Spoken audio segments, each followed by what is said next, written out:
സ്ഥാനാർത്ഥികളൊന്നും ഇടതുപക്ഷത്തിനുണ്ടാകില്ല. എല്ലാവരും ഒറ്റക്കെട്ടായി ഐക്യത്തോടു കൂടി ഈ തെരഞ്ഞെടുപ്പിനെ നയിക്കും. ഏറ്റവും സമ്പന്നമായിട്ടുള്ള പൊതുരാഷ്ട്രീയ രംഗത്ത് അവരുടേതായിട്ടുള്ള വ്യക്തിമുദ്ര പതിപ്പിച്ചിട്ടുള്ള 28 ആളുകളാണ് ഈ തെരഞ്ഞെടുപ്പിൽ മത്സരിക്കുന്നത്. കേരളത്തിലെ ത്രിതല പഞ്ചായത്ത് തെരഞ്ഞെടുപ്പിൽ ഈ സംസ്ഥാനവും വിശിഷ്യ കോഴിക്കോട് ജില്ലയും തിളക്കമാർന്ന വിജയം നേടും എന്നാണ് ഞങ്ങളുടെ പ്രതീക്ഷ. ദൗർഭാഗ്യവശാൽ സ്ഥാനാർത്ഥി നിർണയത്തിൽ 30 വർഷം പുറകിൽ തന്നെ പാർട്ടി നിൽക്കുന്നു എന്നുള്ളൊരു പരാതി യൂത്ത് കോൺഗ്രസ് സഹപ്രവർത്തകരുടെ ഭാഗത്തുനിന്ന് നിരന്തരമായിട്ടുണ്ട്. നമസ്കാരം. ഇതിനു മുൻപ് കണ്ടിട്ടില്ലാത്ത വിധം കേരളത്തിലെ തദ്ദേശ തെരഞ്ഞെടുപ്പിൽ സർക്കാർ ചെയ്ത കാര്യങ്ങൾക്കൊപ്പം പ്രാദേശിക സർക്കാരുകളുടെ പ്രവർത്തനങ്ങളും വൻതോതിൽ ചർച്ചയാകുന്നുണ്ട്. വികസനവും ക്ഷേമവും തുടങ്ങി വഴിയും വഴിവിളക്കും വരെ ചർച്ചയാകുമ്പോൾ വഴിയാധാരമാക്കാതെ ചേർത്ത് നിർത്തിയവരെ ഓർക്കുന്നത് കൂടിയാകുന്നുണ്ടോ ഈ തെരഞ്ഞെടുപ്പ്? വാഗ്ദാനങ്ങൾ ഓരോന്നും നടപ്പിലാക്കേണ്ട സർക്കാരുകൾ ഇക്കാലം അത്രയും നടത്തിയ പ്രകടനങ്ങൾ ജനം വിലയിരുത്തി വോട്ട് ചെയ്യാൻ ഒരുങ്ങുമ്പോൾ മുന്നണികളും രാഷ്ട്രീയ പാർട്ടികളും ജനസമക്ഷം എന്തു പറയുന്നുണ്ട്? കേരളം ഭരിക്കുന്ന CPIM നേതൃത്വം നൽകുന്ന LDF, കേന്ദ്രം ഭരിക്കുന്ന BJP നേതൃത്വം നൽകുന്ന NDA, കേരളത്തിലും കേന്ദ്രത്തിലും തൽക്കാലം ജനം ഭരിക്കാൻ വിടാതെ തുടർച്ചയായി പ്രതിപക്ഷത്തിരിക്കുന്ന കോൺഗ്രസ് നേതൃത്വം നൽകുന്ന UDF, ഇവരിൽ ആരുടെ ശബ്ദം ഈ പഞ്ചായത്ത് തെരഞ്ഞെടുപ്പിൽ ജനം കേൾക്കും എന്നാണ് ന്യൂസ് ആൻഡ് ന്യൂസ് പരിശോധിക്കുന്നത്. പഞ്ചായത്ത് വിശേഷങ്ങൾ എന്തൊക്കെയാണ്? ചർച്ചയിൽ പങ്കെടുക്കുന്നവർ CPIMനെ പ്രതിനിധീകരിച്ച് മുൻ ലോക്സഭാംഗം CPIM നേതാവ് ഡോക്ടർ A. സമ്പത്ത്, കോൺഗ്രസ് വക്താവ് അഡ്വക്കേറ്റ് അനിൽ ബോസ്, BJP വക്താവ് ഷാജി രാഘവൻ എന്നിവർ. എല്ലാ അതിഥികളും തയ്യാറായിട്ടുണ്ട് എന്നാണ് ഞാൻ മനസ്സിലാക്കുന്നത്. ഏറ്റവും ആദ്യം കോൺഗ്രസ് വക്താവിലേക്ക് ഒന്ന് പോയി വരാം. അഡ്വക്കേറ്റ് അനിൽ ബോസ്, ഞാൻ അങ്ങയിലേക്ക് ഏറ്റവും ആദ്യം വരാൻ തയ്യാറായത് ഇപ്പോൾ ഞങ്ങൾ ബ്രേക്കിംഗ് നൽകിക്കൊണ്ടിരിക്കുന്നത് അങ്ങയുടെ പാർട്ടിയെ സംബന്ധിച്ച് ഒരു വാർത്തയാണ്. ഈ തദ്ദേശ സ്വയംഭരണ സ്ഥാപനങ്ങളുമായി ബന്ധപ്പെട്ട തെരഞ്ഞെടുപ്പ് നടക്കുന്ന വേളകളിലൊക്കെ പല പാർട്ടികളിലുമൊക്കെ സ്ഥാനാർത്ഥികളുമായി ബന്ധപ്പെട്ടൊക്കെ ചില പ്രശ്നങ്ങളൊക്കെ ഉണ്ടാകും എന്നുള്ളത് സ്വാഭാവികമാണ്. കോൺഗ്രസിൽ സ്ഥാനാർത്ഥികളുടെ കാര്യത്തിൽ വലിയ തർക്കങ്ങൾ നടക്കുന്നു എന്നാണല്ലോ വാർത്തകൾ വരുന്നത്. ഇപ്പോൾ ഏറ്റവും ഒടുവിൽ KSU കൊല്ലം DCC നേതൃത്വത്തെ ഉപരോധിക്കുന്നു എന്നതാണ് വാർത്ത.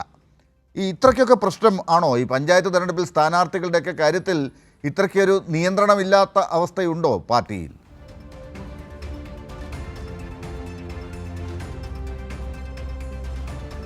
ലാല് കേരളത്തിലല്ല ജീവിക്കുന്നത്. മാർക്സിസ്റ്റ് പാർട്ടിയുടെ ചാനലിൽ മാത്രം ജോലി ചെയ്യുകയും അതുമാത്രം കാണുകയും ചെയ്യുന്നതിനൊരു കുഴപ്പം നിങ്ങൾക്കുണ്ട്.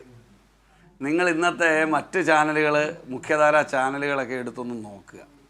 കൊല്ലത്തുണ്ടാവും, ഇല്ലയെന്ന് ഞാൻ പറയുന്നില്ല. ഒരു ജനാധിപത്യ പാർട്ടിയല്ലേ, അഭിപ്രായ വ്യത്യാസങ്ങളൊക്കെ ഉണ്ടാവും. കാരണം ഒരു സ്ഥാനാർത്ഥി ചർച്ച അതൊക്കെ വരുമ്പോൾ ചില പ്രതിഷേധങ്ങൾ, നല്ല നേതാക്കൾ വേണമെന്ന തോന്നൽ, ഇന്നയാൾ പോരാ എന്നുള്ള അഭിപ്രായം, അതൊക്കെ സ്വാഭാവികം, അതൊക്കെ പോസിറ്റീവായിട്ട് എടുക്കുന്നു. പക്ഷേ ഇന്നത്തെ വാർത്ത കൈരളി മാത്രം താങ്കൾ കണ്ട് വിലയിരുത്തരുത്, മറ്റ് ചാനലുകളും കൂടി കാണണം. അപ്പോൾ ആ വിഷമം അങ്ങ് മാറിക്കിട്ടും. പ്രത്യേകിച്ച് ഞാൻ ഇപ്പോൾ ചർച്ചയിൽ പങ്കെടുക്കുന്നത് കോട്ടയത്തു നിന്നാണ്. കാരണം കൊല്ലാട് ഒരു തെരഞ്ഞെടുപ്പ് കൺവെൻഷൻ ഉദ്ഘാടനം ചെയ്തതിന് ശേഷമാണ് ഞാൻ ഈ ചർച്ചയിൽ ആ വേദിയിൽ നിന്നാണ് ഇറങ്ങി വരുന്നത്. പക്ഷേ വരുന്നത് ആലപ്പുഴയിൽ നിന്നുമാണ്. ആലപ്പുഴയിലെ സ്ഥിതി എന്താണെന്ന് നിങ്ങളുടെ റിപ്പോർട്ടറോടൊന്ന് വിളിച്ച് ചോദിച്ചു നോക്കുക. അദ്ദേഹം സത്യം പറയുമെങ്കിൽ നമുക്ക് സംസാരിക്കാം. വേണേൽ ഞാൻ ഓരോ കമ്മിറ്റിയുടെ, ഏരിയ കമ്മിറ്റി, ലോക്കൽ കമ്മിറ്റി, ജില്ലാ കമ്മിറ്റി, ഇപ്പോൾ നടന്നുകൊണ്ടിരിക്കുന്ന നാടകം, തീരുമാനിച്ച സ്ഥാനാർത്ഥികൾക്കെതിരായി നടക്കുന്ന പ്രക്ഷോഭങ്ങൾ, ഇന്ന് കുട്ടനാട്ടിൽ മാത്രം നടന്നിട്ടുള്ള കലാപങ്ങൾ, ഇതെല്ലാം നിങ്ങൾ എടുത്തൊന്ന് നോക്ക്. സകല ചാനലും എടുത്ത് നോക്കിയാൽ മതി. അപ്പോൾ ആ വിഷമം അങ്ങ് തീരും കേട്ടോ. ശരി, അപ്പോൾ താങ്കളുടെ ആ മറുപടി ഞാൻ അങ്ങനെ തന്നെ എടുക്കുന്നു. താങ്കളോട് ഞാൻ ചോദ്യം ചോദിച്ചത് ഇങ്ങനെ ഒരു ചർച്ചയിൽ തെരഞ്ഞെടുപ്പിൽ സ്ഥാനാർത്ഥികളെ നിർണ്ണയിച്ച് മുന്നോട്ട് പോകുന്ന പ്രധാനപ്പെട്ട ഒരു പാർട്ടി, UDFനെ നയിക്കുന്ന പാർട്ടിയുടെ അവസ്ഥയെക്കുറിച്ച് വരുന്ന വാർത്തകൾ, അത് നമ്മുടെ ചാനലിൽ മാത്രമല്ല എല്ലാ ചാനലിലും ഉണ്ട്. CPMനെ സംബന്ധിച്ചിടത്തോളം വരുന്ന വാർത്തകൾ നമുക്ക് സമ്പത്തിനോട് ചോദിക്കാം. അതുപോലെ ഷാജി രാഘവൻ BJPയെക്കുറിച്ചും പറയട്ടെ. പക്ഷേ താങ്കളിപ്പോൾ KSU എന്ത് പ്രശ്നമുണ്ടാക്കുന്നു എന്നും ഇന്ത്യൻ നാഷണൽ കോൺഗ്രസിൽ യൂത്ത് കോൺഗ്രസ് എന്ത് പ്രശ്നങ്ങളാണ് ഇപ്പോൾ ഈ സ്ഥാനാർത്ഥി നിർണ്ണയത്തിൽ അതൃപ്തി രേഖപ്പെടുത്തിക്കൊണ്ട് പറയുന്നത് എന്നും താങ്കൾ പറഞ്ഞില്ല. താങ്കൾക്കത് പറയാൻ പറ്റാത്തതിന് കാരണം എന്താണെന്ന് എനിക്കറിയില്ല. പക്ഷേ അതിനേക്കാൾ കൂടുതൽ താങ്കൾക്ക് ആലപ്പുഴയെക്കുറിച്ചും കുട്ടനാട്ടിനെക്കുറിച്ചും CPMനെ കുറിച്ച് പറയാൻ അറിയാം എന്നുള്ളത് എന്നെ അത്ഭുതപ്പെടുത്തുന്നു. അല്ല, ഞാൻ പറഞ്ഞുതരാം. കോൺഗ്രസ് പാർട്ടിയുടെ ചരിത്രം നിങ്ങൾ മനസ്സിലാക്കണം. കോൺഗ്രസിൻ്റെ ഒരു പ്രത്യേകത നിങ്ങൾ മനസ്സിലാക്കിയിരിക്കണം. വടക്കേക്കരയിൽ KP ധനപാലൻ എന്ന് പറയുന്ന ഒരാൾ നിയമസഭയിലേക്ക് മത്സരിച്ചിരുന്നു. മത്സരിക്കാൻ സ്ഥാനാർത്ഥിയായി പ്രഖ്യാപിച്ച് പ്രചരണ ജാഥയിലായിരുന്നു. ആറന്മുളയിൽ ശിവദാസൻ നായർ സ്ഥാനാർത്ഥിയായി പ്രചരണ ജാഥയിലായിരുന്നു. അറിയാമല്ലോ. അതുപോലെ തന്നെ ശ്രീ KP നൂർദീൻ സ്ഥാനാർത്ഥിയായി പേരാവൂരിൽ പ്രചരണ ജാഥ നയിക്കുമ്പോഴാണ് കോൺഗ്രസ് ഹൈക്കമാൻഡിൻ്റെ തീരുമാനം വന്നത് അവരെ മാറ്റി വേറെ സ്ഥാനാർത്ഥി വയ്ക്കണമെന്ന്. അവിടെ MA ചന്ദ്രശേഖരനും ശിവദാസൻ നായർ മാറി മാലിയത്ത് സരളാദേവിയും പ്രൊഫസർ AD മുസ്തഫയും 3 സ്ഥലത്തും മത്സരിച്ചു. ഒരുപാട് ചർച്ച ചെയ്തു അന്നത്തെ കാലത്തെ ഉള്ള മാധ്യമങ്ങൾ. ഇന്നത്തെ പോലെ എല്ലാ ചാനലുകളൊന്നും ഇല്ലെങ്കിൽ പോലും ഒരുപാട് ഒട്ടേറെ മാധ്യമങ്ങളും അത് ചർച്ച ചെയ്തു. പക്ഷെ തെരഞ്ഞെടുപ്പിൻ്റെ ഫലം അവർ ജയിക്കുന്നതാണ് കേരളം കണ്ടത്. അപ്പോൾ കോൺഗ്രസിൽ ഗ്രൂപ്പൊക്കെ ഉണ്ട്, ഞങ്ങൾ അതിനകത്ത് നിഷേധിക്കുന്നില്ലല്ലോ. ഞങ്ങളുടെ തിട്ടൂരമൊന്നുമില്ലാതെ ഞങ്ങൾ അഭിപ്രായം പറയാം. ജനാധിപത്യ ക്രമത്തിൽ വോട്ടവകാശം മാത്രമല്ല, ഞങ്ങളുടെ പാർട്ടിയിലെ ഏതെങ്കിലും നേതാവിൻ്റെ ഭാഗത്തുനിന്ന് പ്രവൃത്തിയോ അർഹതപ്പെട്ട ആളുകൾക്ക് സീറ്റ് കിട്ടിയിട്ടില്ല എന്ന വിയോജിപ്പ് ഉണ്ടെങ്കിൽ അതൊക്കെ കോൺഗ്രസിൽ ഗ്രൂപ്പൊക്കെ ഉണ്ട് എന്ന് താങ്കൾ പഴയ ഒരു കാര്യം പറയുന്നുണ്ട്. ഇതൊക്കെ മാറി ഒരു കേഡർ സംവിധാനത്തിലേക്ക് പാർട്ടി വന്നു എന്ന് പറഞ്ഞത് കെ സുധാകരന്റെ കാലഘട്ടത്തിലാണ്. അത് പിന്നീട് മാറി വീണ്ടും പഴയ അവസ്ഥയിലേക്ക് പോയോ? ലാൽ പ്ലീസ്, താങ്കളെ ഞാൻ ചർച്ചയ്ക്ക് വിളിച്ചപ്പോൾ തന്നെ ഞാൻ പറഞ്ഞു, താങ്കളുടെ തനി മാർസിസ്റ്റ് സ്വഭാവം ഇറക്കരുത്, മര്യാദയ്ക്ക് ഒക്കെ ആണെങ്കിൽ നമുക്ക് സഹകരിച്ച് മുന്നോട്ട് പോകാമെന്ന് ഞാൻ പറഞ്ഞായിരുന്നു. എനിക്ക് താല്പര്യമില്ല അങ്ങനെ വഴക്കിടാൻ. അതുകൊണ്ടാണ് ഞാൻ പറഞ്ഞത് ഇത്രയേ ഉള്ളൂ. കോൺഗ്രസ് ഒരു വലിയ ജനാധിപത്യ പാർട്ടിയാണ്. ആ പാർട്ടിയിൽ നേതാക്കൾ പരസ്യമായി പത്രസമ്മേളനം നടത്തി വിയോജിപ്പ് പ്രകടിപ്പിക്കാറുണ്ട്. ഒരുപാട് സന്ദർഭങ്ങളിൽ അങ്ങോട്ടും ഇങ്ങോട്ടും സംഘർഷങ്ങളൊക്കെ ഉണ്ടായിട്ടുണ്ട്. ഇതൊക്കെ ഉണ്ട്. പക്ഷേ നിങ്ങൾ അത് മാത്രം കാണുന്നു എന്നുള്ളതാണ് പ്രശ്നം. ഇന്ന് കേരളത്തിൽ എല്ലായിടത്തും നടന്നുകൊണ്ടിരിക്കുന്ന ഏറ്റവും വലിയ തർക്കങ്ങൾ നടക്കുന്നത്, അക്രമങ്ങൾ നടക്കുന്നത് മാർക്സിസ്റ്റ് പാർട്ടിയിലാണ്. ഇന്നടക്കം അത് റിപ്പോർട്ട് ചെയ്തിട്ടുണ്ട് എന്നതുകൊണ്ട് ഞാൻ സൂചിപ്പിച്ചതാണ്. അതുകൊണ്ട് സ്ഥാനാർത്ഥി നിർണ്ണയം കഴിഞ്ഞ് നോമിനേഷൻ കൊടുത്ത് 21-ാം തീയതി 1ാം ഘട്ടത്തിലെ നോമിനേഷൻ പൂർത്തിയായതിന് ശേഷം ചില സന്ദർഭങ്ങളിൽ ചിലയിടങ്ങളിൽ റിബൽ ഉണ്ടാവും. ഇപ്പോൾ ഞാൻ പറയാം, നിങ്ങൾക്ക് ആലപ്പുഴയിൽ എവിടെയൊക്കെ റിബൽ ഉണ്ടെന്നുള്ള സ്ഥലവും പേരും ഞാൻ പറഞ്ഞുതരാം. അപ്പം അങ്ങനെ ഒരുപാട് സ്ഥലത്ത് എനിക്കറിയാവുന്നല്ലേ എനിക്ക് പറയാൻ പറ്റും. ശരി, അപ്പോഴും കാസർഗോഡ് എവിടെ CPM ൽ നിന്നൊരു ചോദ്യം വരുന്നു എന്നുള്ള നിലയ്ക്കാണ് ഇപ്പോൾ ഇതിനോടൊക്കെ പ്രതികരിച്ചുകൊണ്ടിരിക്കുന്നത്. ഞാൻ ചോദ്യം ചോദിക്കുമ്പോഴെല്ലാം എന്നെ മാർക്സിസ്റ്റ് ആക്കുന്നു, ഞാൻ CPM ആയിട്ട് നിന്ന് അങ്ങനെയോട് ചോദിക്കുന്നു എന്നൊക്കെയാണ്. താങ്കൾ അത് പറയുന്നതിനൊന്നും എനിക്ക് വിരോധമൊന്നുമില്ല. പക്ഷെ അപ്പോഴും ഞാൻ താങ്കൾക്ക് നാളെ ഞാൻ ഇന്നാണ് റെഡി, ഇന്ന് റെഡിയാണ്, ഇന്ന് റെഡി ആയതുകൊണ്ടാണ് ഞാൻ താങ്കളെ വിളിച്ചത്. നാളെ അല്ല, കേൾക്കൂ ഇല്ല, സമയത്തിന്റെ പ്രശ്നമുണ്ട്. രാവിലെ KPCC പ്രസിഡന്റിന്റെ കയ്യിൽ നിന്നും 5 രൂപ മെമ്പർഷിപ്പ് തന്ന് താങ്കളെ കോൺഗ്രസിൽ സ്വീകരിക്കാൻ തയ്യാറാണ്. നാളെ വൈകുന്നേരം നടക്കുന്ന ചർച്ചയിൽ താങ്കളെ ഞാൻ മാർക്സിസ്റ്റാന്ന് പറയും. താങ്കൾ ഇത്രയധികം അപകടം പിടിച്ചൊരു വാഗ്ദാനം എനിക്ക് തരും എന്നുള്ളത് ഞാൻ പ്രതീക്ഷിച്ചില്ല. ഞാൻ ആദ്യം വലിയൊരു രീതിയിലാണ് ഞാൻ താങ്കളിൽ നിന്നൊരു പ്രതീക്ഷ വച്ചു പുലർത്തിയത്. പക്ഷേ താങ്കൾ എൻ്റെ 5 രൂപ മെമ്പർഷിപ്പ് തന്ന് സ്വീകരിക്കുക എന്ന് പറഞ്ഞതാണ് ഇപ്പോൾ വാഗ്ദാനം ചെയ്തിരിക്കുന്നത്. അതുപോട്ടെ, ഞാനിപ്പോൾ അതിനെക്കുറിച്ചൊന്നും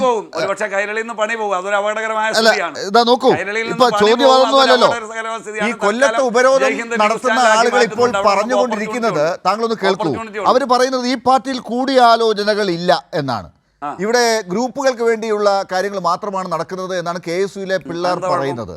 അതിൽ എന്തെങ്കിലും കാര്യമുണ്ടോ? നമുക്ക് ഇതൊന്നും വിജയത്തെ ബാധിക്കില്ല എന്നുള്ള താങ്കളുടെ ആത്മവിശ്വാസം ഞാൻ തൽക്കാലം പ്രേക്ഷകരുടെ മുമ്പിൽ വെച്ചുകൊണ്ട് തന്നെയാണ് ഈ ചോദ്യം ചോദിക്കുന്നത്. കൂടിയാലോചനകളില്ല എന്നുള്ളത് ഒരു തെറ്റായ കാര്യമല്ലല്ലോ. കൂടിയാലോചനകൾ ഇനി അഥവാ എവിടെയെങ്കിലും മുടങ്ങിയിട്ടുണ്ടോ, ഉള്ളത് അവരെ ചൊടിപ്പിച്ചിട്ടുണ്ടോ പരിശോധിക്കും പാർട്ടി. എന്നെന്താ കുഴപ്പം?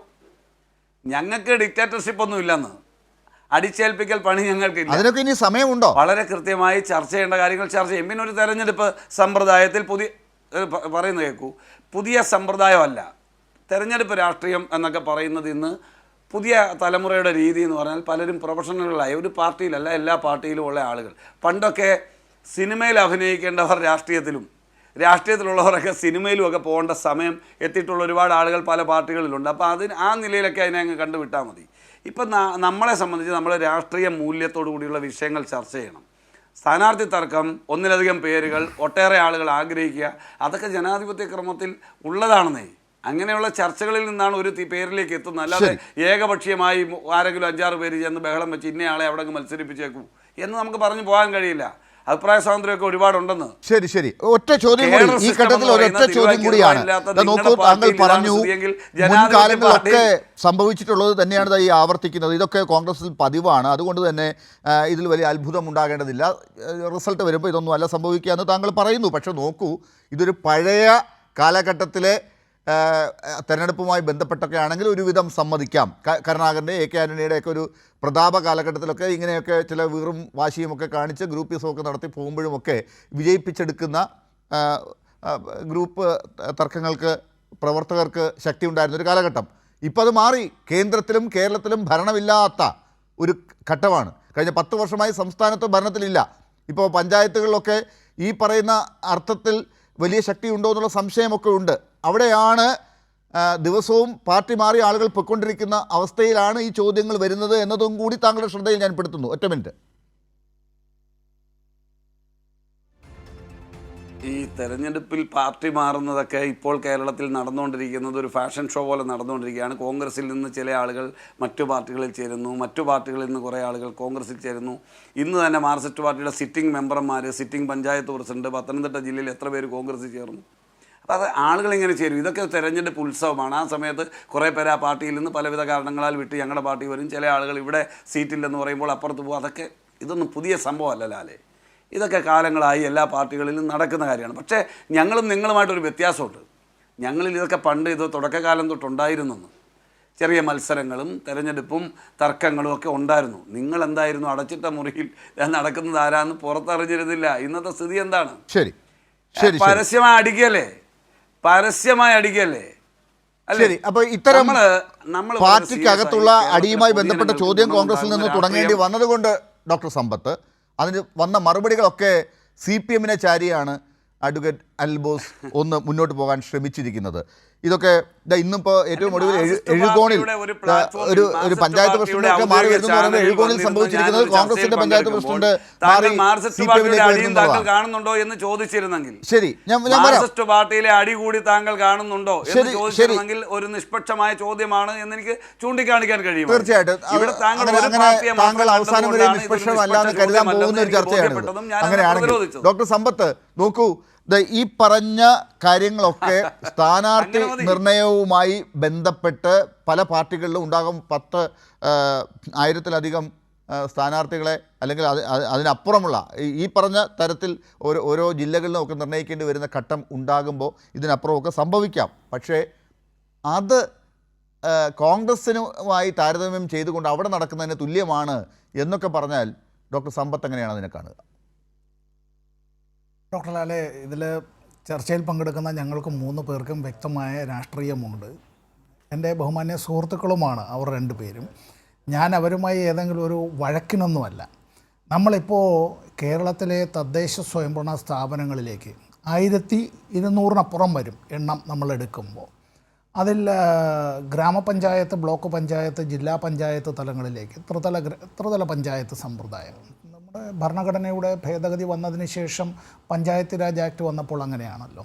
നഗരപാലിക ആക്ട് അതിനെ തുടർന്ന് തന്നെ നമ്മുടെ മുനിസിപ്പാലിറ്റികളും അതുപോലെ തന്നെ കോർപ്പറേഷനുകൾ, നഗരസഭകളും ഈ തെരഞ്ഞെടുപ്പ് നടക്കുമ്പോൾ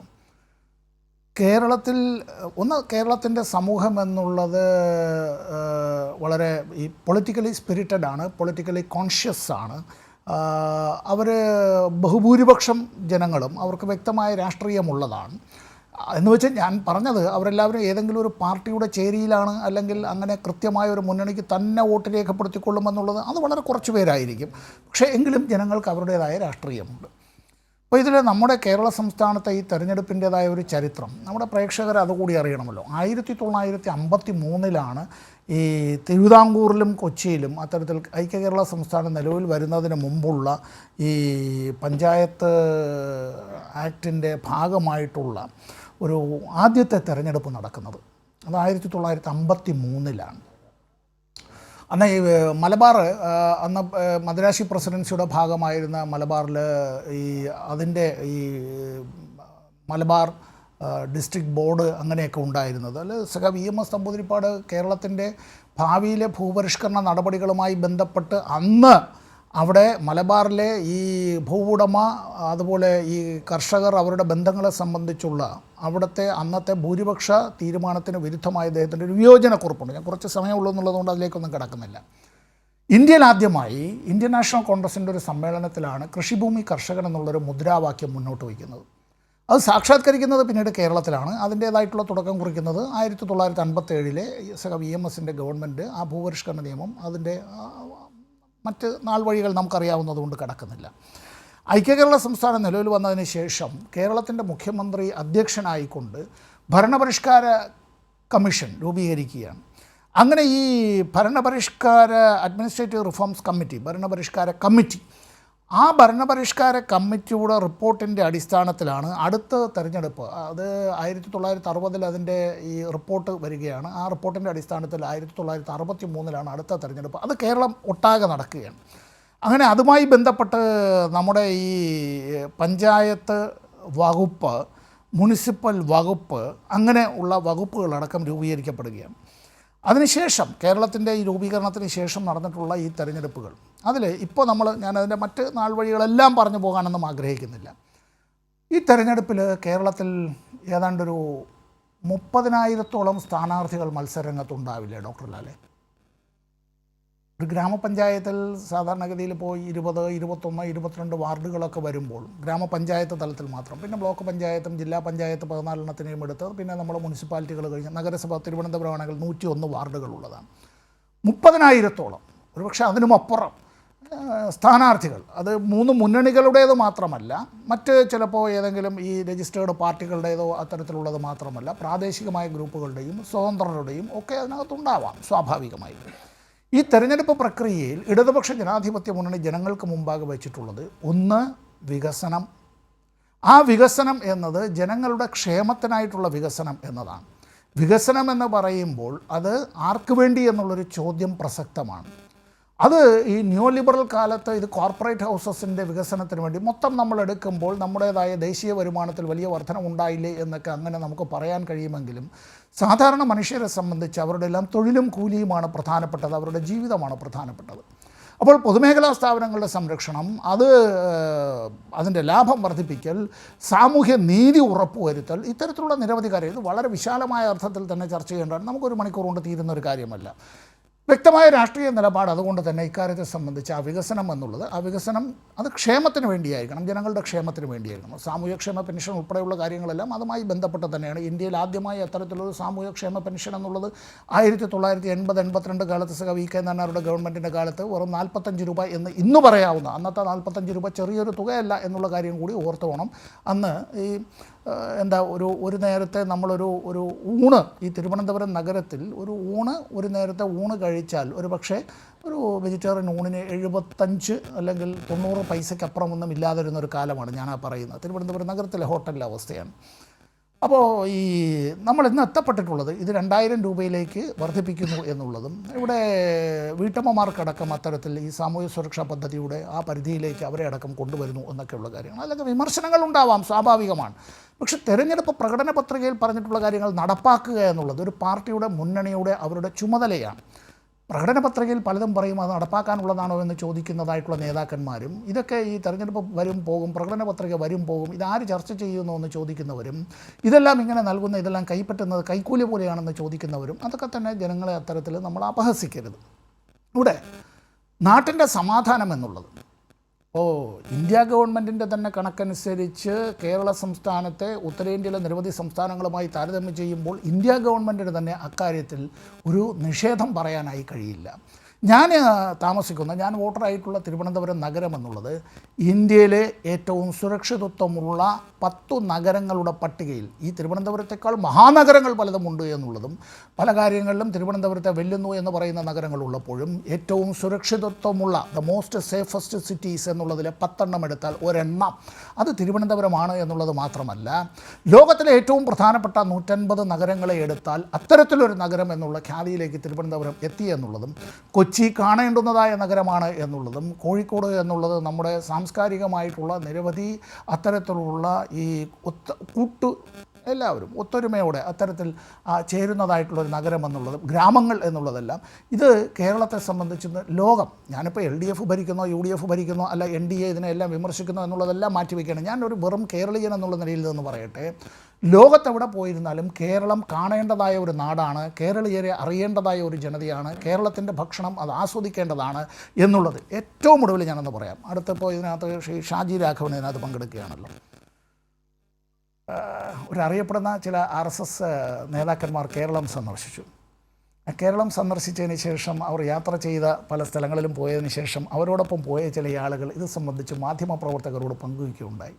എന്തായിരുന്നു അവർക്ക് കേരളത്തിലേക്ക് വരുന്നതിന് മുമ്പ് കേരളത്തെക്കുറിച്ചുണ്ടായിരുന്ന തെറ്റിദ്ധാരണ എന്നുള്ളതും കേരളത്തെ വന്ന് കണ്ട് അറിഞ്ഞതിന് ശേഷം ഓഫ് കോഴ്സ് നമ്മുടെ രാഷ്ട്രീയമുണ്ട്, ആ രാഷ്ട്രീയം അങ്ങനെ തന്നെ ഉണ്ടാവുകയും വേണം. കാരണം ഈ രാഷ്ട്രീയമാണ് ജനാധിപത്യ പ്രക്രിയയിലെ അടിസ്ഥാന ഘടകം. ആ രാഷ്ട്രീയം എന്ന് അപ്രത്യക്ഷമാകുന്നോ, ആ രാഷ്ട്രീയം അവിടെ കടന്നു വരുന്നുവോ, അങ്ങനെ വന്നാൽ ജനങ്ങൾക്ക് ജീവജലം അങ്ങനെ ഒഴുകുന്നതായിട്ടുള്ള കുഴലുകൾ വാക്വമായാൽ ആ വാക്വം എന്തിനെയൊക്കെയാണോ നമ്മളൊരു ബ്ലാക്ക് ഹോൾ എന്ന് പറയുന്നത് പോലെ, ബ്ലാക്ക് ഹോൾ തിയറിയൊക്കെ ഉണ്ടല്ലോ, അതിൻ്റെ ഞാനൊരു അസ്ട്രോണമിയൊക്കെ പഠിച്ച ഒരു പഴയ വിദ്യാർത്ഥിയൊന്നും അല്ല, എങ്കിലും പറയുകയാണ്, ഈ അപ്പുറത്തും ഇപ്പുറത്തുമുള്ള മാലിന്യങ്ങളെല്ലാം ഇങ്ങനെ വലിച്ചെടുക്കുന്നത് പോലെ വന്നാൽ സമൂഹത്തിന് അപകടകരമായ നിലയിലേക്ക് പോകും. ഈ നാടിനെ അരാഷ്ട്രീയവൽക്കരിക്കുന്നതിന് വേണ്ടി ബോധപൂർവം പലയിടങ്ങളിലും ശ്രമങ്ങൾ നടക്കുമ്പോൾ നമ്മൾ മൂന്ന് മുന്നണികളും ആ രാഷ്ട്രീയത്തിൽ നിന്ന് ഒരു വിട്ടുവീഴ്ചയും ചെയ്യരുത്. പരസ്പരം നമുക്ക് വിലയിരുത്തലുകളും വിമർശനങ്ങളും എല്ലാം ഉണ്ടാവട്ടെ, അത് ഉണ്ടാവുകയും വേണം. അത് ആരോഗ്യകരമായൊരു മത്സരത്തിലേക്ക് തന്നെ അത്തരം കാര്യങ്ങൾ പോകണം. കേരളത്തിൽ 5 കൊല്ലം കൂടുമ്പോൾ ഈ തെരഞ്ഞെടുപ്പ് കൃത്യമായി നടക്കുമ്പോഴും ഒരു കാര്യം ശ്രീ ഷാജി രാഘവൻ അടുത്തങ്ങാണല്ലോ പറയുക എന്നുള്ളത്, മഹാരാഷ്ട്രയുടെ തലസ്ഥാനമായിട്ടുള്ള മുംബൈയിൽ ഇത്തരത്തിലുള്ള ഒരു തെരഞ്ഞെടുപ്പ് നടന്നിട്ട് വർഷം എത്രയായി എന്നും അങ്ങനെ തെരഞ്ഞെടുക്കപ്പെട്ട മേയർ അധികാരത്തിൽ വന്നിട്ട് എത്ര വർഷമായി എന്നും ഒന്ന് BJPയുടെ നേതൃത്വത്തോട് തന്നെ ഒന്ന് അന്വേഷിച്ച് നോക്കുക. ഇന്ത്യയുടെ ഭരണഘടനയിൽ അത്തരത്തിൽ ഉറപ്പ് നൽകിയിട്ടുള്ള ഇന്ന് സ്റ്റേറ്റ് എന്നുള്ളതിൻ്റെ ഭാഗം എന്ന് വെച്ചാൽ രാഷ്ട്രം എന്നുള്ളത്, ഗവൺമെൻറ് എന്നുള്ളതിൻ്റെ ഭാഗം, ലോക്കൽ സെൽഫ് ഗവൺമെൻറ്റാണ് അത്തരത്തിലുള്ള കാര്യം. അല്ലാതെ വെറും പഞ്ചായത്ത് എന്നുള്ള നിലയിലേക്ക് തള്ളിക്കളയാൻ കഴിയുന്നതല്ല. എക്സിക്യൂട്ടീവ് അധികാരം കൈയാളുകയാണ്. കേരളത്തിലെ സംസ്ഥാന സർക്കാരുകൾ കൈകാര്യം ചെയ്തിരുന്ന അവരുടേതായിട്ടുള്ള ബഡ്ജറ്ററി വിഹിതത്തിൻ്റെ 40% പഞ്ചായത്ത് രാജ് സംവിധാനത്തിലുള്ള അത്തരത്തിൽ കൈമാറ്റം ചെയ്ത സഖാവ് പാലോളി മുഹമ്മദ് കുട്ടി ഈ വകുപ്പ് കൈകാര്യം ചെയ്തിരുന്ന കാലത്ത് കൂടിയാണ് എന്നതും നാം മറന്നു പോകും. ശരി, ഞാൻ തിരിച്ചു വരാം. ഡോക്ടർ സമ്പത്ത്, ശ്രീ ഷാജി രാഘവനിലേക്ക് പോവുകയാണ്. നോക്കൂ, നേരത്തെ അനിൽ ബോസിനോട് ഞാൻ ചോദിച്ച അതേ ചോദ്യം തന്നെയാണ് ഡോക്ടർ സമ്പത്തിനോടും ചോദിച്ചത്. ഞാൻ ഡോക്ടർ സമ്പത്ത് ഡോക്ടർ അനിൽ ബോസ് മറുപടി പറഞ്ഞപ്പോൾ എനിക്ക് അതിനകത്ത് വീണ്ടും ഇടപെടേണ്ടി വന്ന തർക്കങ്ങൾ കോൺഗ്രസിനകത്തുള്ളത് ചൂണ്ടിക്കാട്ടേണ്ടി വന്നു. അപ്പോൾ അതിൽ നിന്ന് അദ്ദേഹത്തിന് മോചിതനായി പുറത്തേക്ക് വന്ന് ആ രാഷ്ട്രീയ പാർട്ടിയുടെ പ്രത്യയശാസ്ത്രവുമായി ബന്ധപ്പെട്ട് എങ്ങനെയാണ് തദ്ദേശ സ്വയംഭരണ സ്ഥാപനങ്ങളിലേക്കുള്ള തെരഞ്ഞെടുപ്പിനെ കാണുന്നതെന്ന് പറയാൻ സാധിച്ചോ എന്ന് എനിക്കറിയില്ല. അത് എൻ്റെ കുഴപ്പമാണോ അദ്ദേഹത്തിൻ്റെ കുഴപ്പമാണോ എന്നുള്ളത് അടുത്ത ഘട്ടത്തിൽ അദ്ദേഹം വിശദീകരിക്കട്ടെ. പക്ഷേ ഡോക്ടർ സമ്പത്ത് ഇതേ ചോദ്യം തന്നെ ചോദിച്ചു. നിങ്ങളും ഈ പറയുന്ന പ്രശ്നങ്ങളൊക്കെ അഭിമുഖീകരിക്കുന്നുണ്ടല്ലോ എന്ന് ചോദിച്ചപ്പോൾ അതിൽ നിന്ന് ഇത്രയധികം ആളുകൾ മത്സരിക്കുന്ന തെരഞ്ഞെടുപ്പിൽ ഉണ്ടാകാൻ സാധ്യതയുള്ള പ്രശ്നങ്ങളിൽ നിന്ന് എങ്ങനെയാണ് കാഴ്ചപ്പാട് എന്നുള്ളത് അദ്ദേഹം അവതരിപ്പിച്ചു. അവിടെ നിന്ന് ഷാജി രാഘവന് വേണ്ട പ്രതികരിക്കേണ്ട ഒരു സ്ഥാനം കൂടെ തന്നിട്ടാണ് അദ്ദേഹം നിർത്തിയത്. അതവിടെ താങ്കളുടെ മുമ്പിൽ അവതരിപ്പിച്ചുകൊണ്ട് താങ്കളോട് തന്നെ ചോദിക്കട്ടെ, പഴയ BJP അല്ല ഇപ്പോൾ കേരളത്തിൽ. അത് മറ്റേ സിനിമയിലെ നായകൻ പറയുന്ന പോലെ പഴയ കൊച്ചി അല്ല എന്നുള്ള അർത്ഥത്തിലല്ല. BJPക്കകത്തും സ്ഥാനാർത്ഥി പട്ടിക വരുമ്പോൾ തർക്കങ്ങൾ, അതിൻ്റെ പേരിൽ രാജിവെച്ച് പോകുന്ന നേതൃത്വങ്ങൾ, പ്രാദേശിക നേതൃത്വങ്ങൾ, തിരുവനന്തപുരം പോലുള്ള സ്ഥലത്ത് പോലും സംസ്ഥാന നേതൃത്വവുമായി ഇടഞ്ഞു നിൽക്കുന്ന ആളുകൾ എന്നൊക്കെ പറയുന്നത് പുതുമയാണ്. പഴയ തിരുവനന്തപുരം അല്ല എന്ന് വേണമെങ്കിൽ പറയാം, പഴയ കൊച്ചി അല്ല എന്ന് പറയുന്നത് പോലെ. BJPക്ക് എന്താണ് ഈ തെരഞ്ഞെടുപ്പിൽ മുന്നോട്ട് വെക്കാനുള്ളത്, ഈ ചോദ്യങ്ങളുള്ളത്?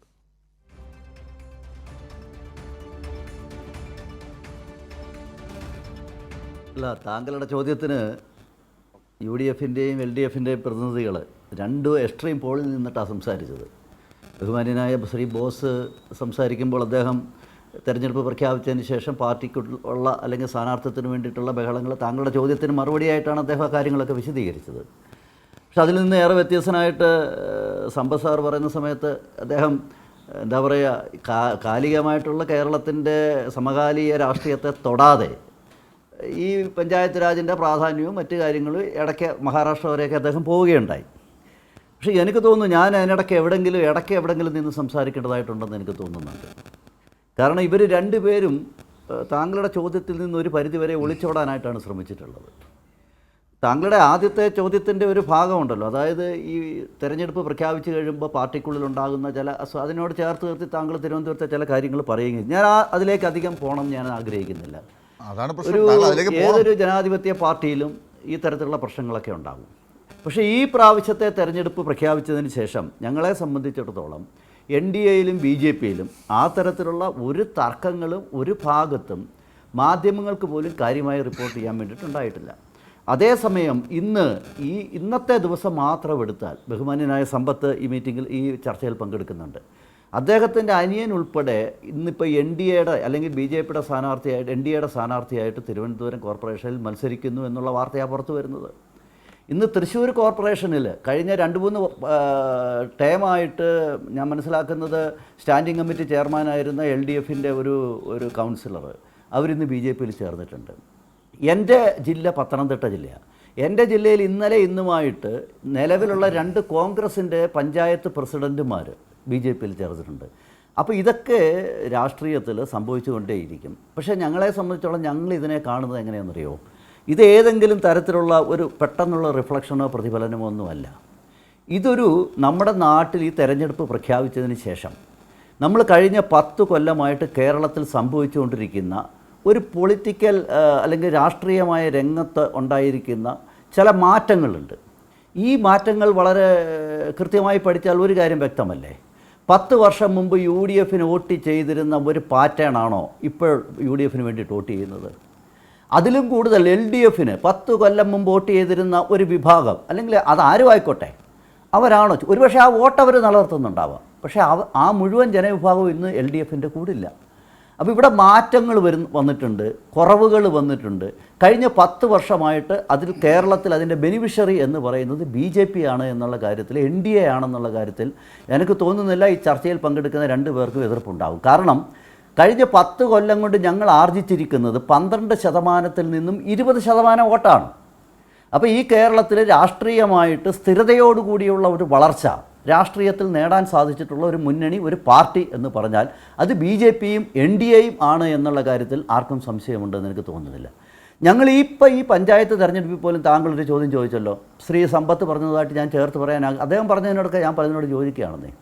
പക്ഷേ കേരളത്തിൽ ഈ തെരഞ്ഞെടുപ്പ് നടക്കുമ്പോഴുള്ള പ്രധാനപ്പെട്ട പ്രശ്നം എന്താണെന്നറിയോ, അദ്ദേഹം സൂചിപ്പിച്ചതുപോലെ തന്നെ ഈ പറയുന്ന ലോക്കൽ സെൽഫ് ഗവൺമെൻറ്, അത് ഗവൺമെൻറ്റാണ്, ഒരു സംശയവും വേണ്ട, അതിൻ്റെ അവകാശങ്ങളെ പറ്റിയിട്ടും അതിൻ്റെ ഗുണഗണങ്ങളെ പറ്റിയിട്ടും അതേത് തരത്തിൽ പ്രവർത്തിക്കണമെന്നതിനെ പറ്റിയിട്ട് കഴിഞ്ഞകാല അനുഭവങ്ങളിൽ അവർക്ക് ചില ബോധ്യങ്ങളുണ്ട്. അല്ല, കഴിഞ്ഞകാല അനുഭവങ്ങൾ ഉള്ള സ്ഥലത്ത് നിന്ന് ആ കാര്യങ്ങളെ മെച്ചപ്പെടുത്തി കൊണ്ടുവരാൻ വേണ്ടി കേരളത്തിന്റെ മുമ്പിൽ ഈ തെരഞ്ഞെടുപ്പുമായി വെച്ചിരിക്കുന്ന മഹാരാഷ്ട്ര പോലെയുള്ള സംസ്ഥാനങ്ങളൊന്നും ഇല്ല എന്നാണ് നേരത്തെ ഡോക്ടർ സമ്പത്ത് പറഞ്ഞത്. മറ്റു സംസ്ഥാനങ്ങളിലുള്ളവർ കേരളത്തെ എങ്ങനെ കാണുന്നു എന്നുള്ളതാണ് അദ്ദേഹം സൂചിപ്പിച്ചത്. അതുകൂടാതെ പഴയ BJP അല്ലാന്ന് ഞാൻ പറഞ്ഞതിനകത്ത് വളരെ പ്രധാനപ്പെട്ട ഒരു കാര്യമുണ്ട് സാർ.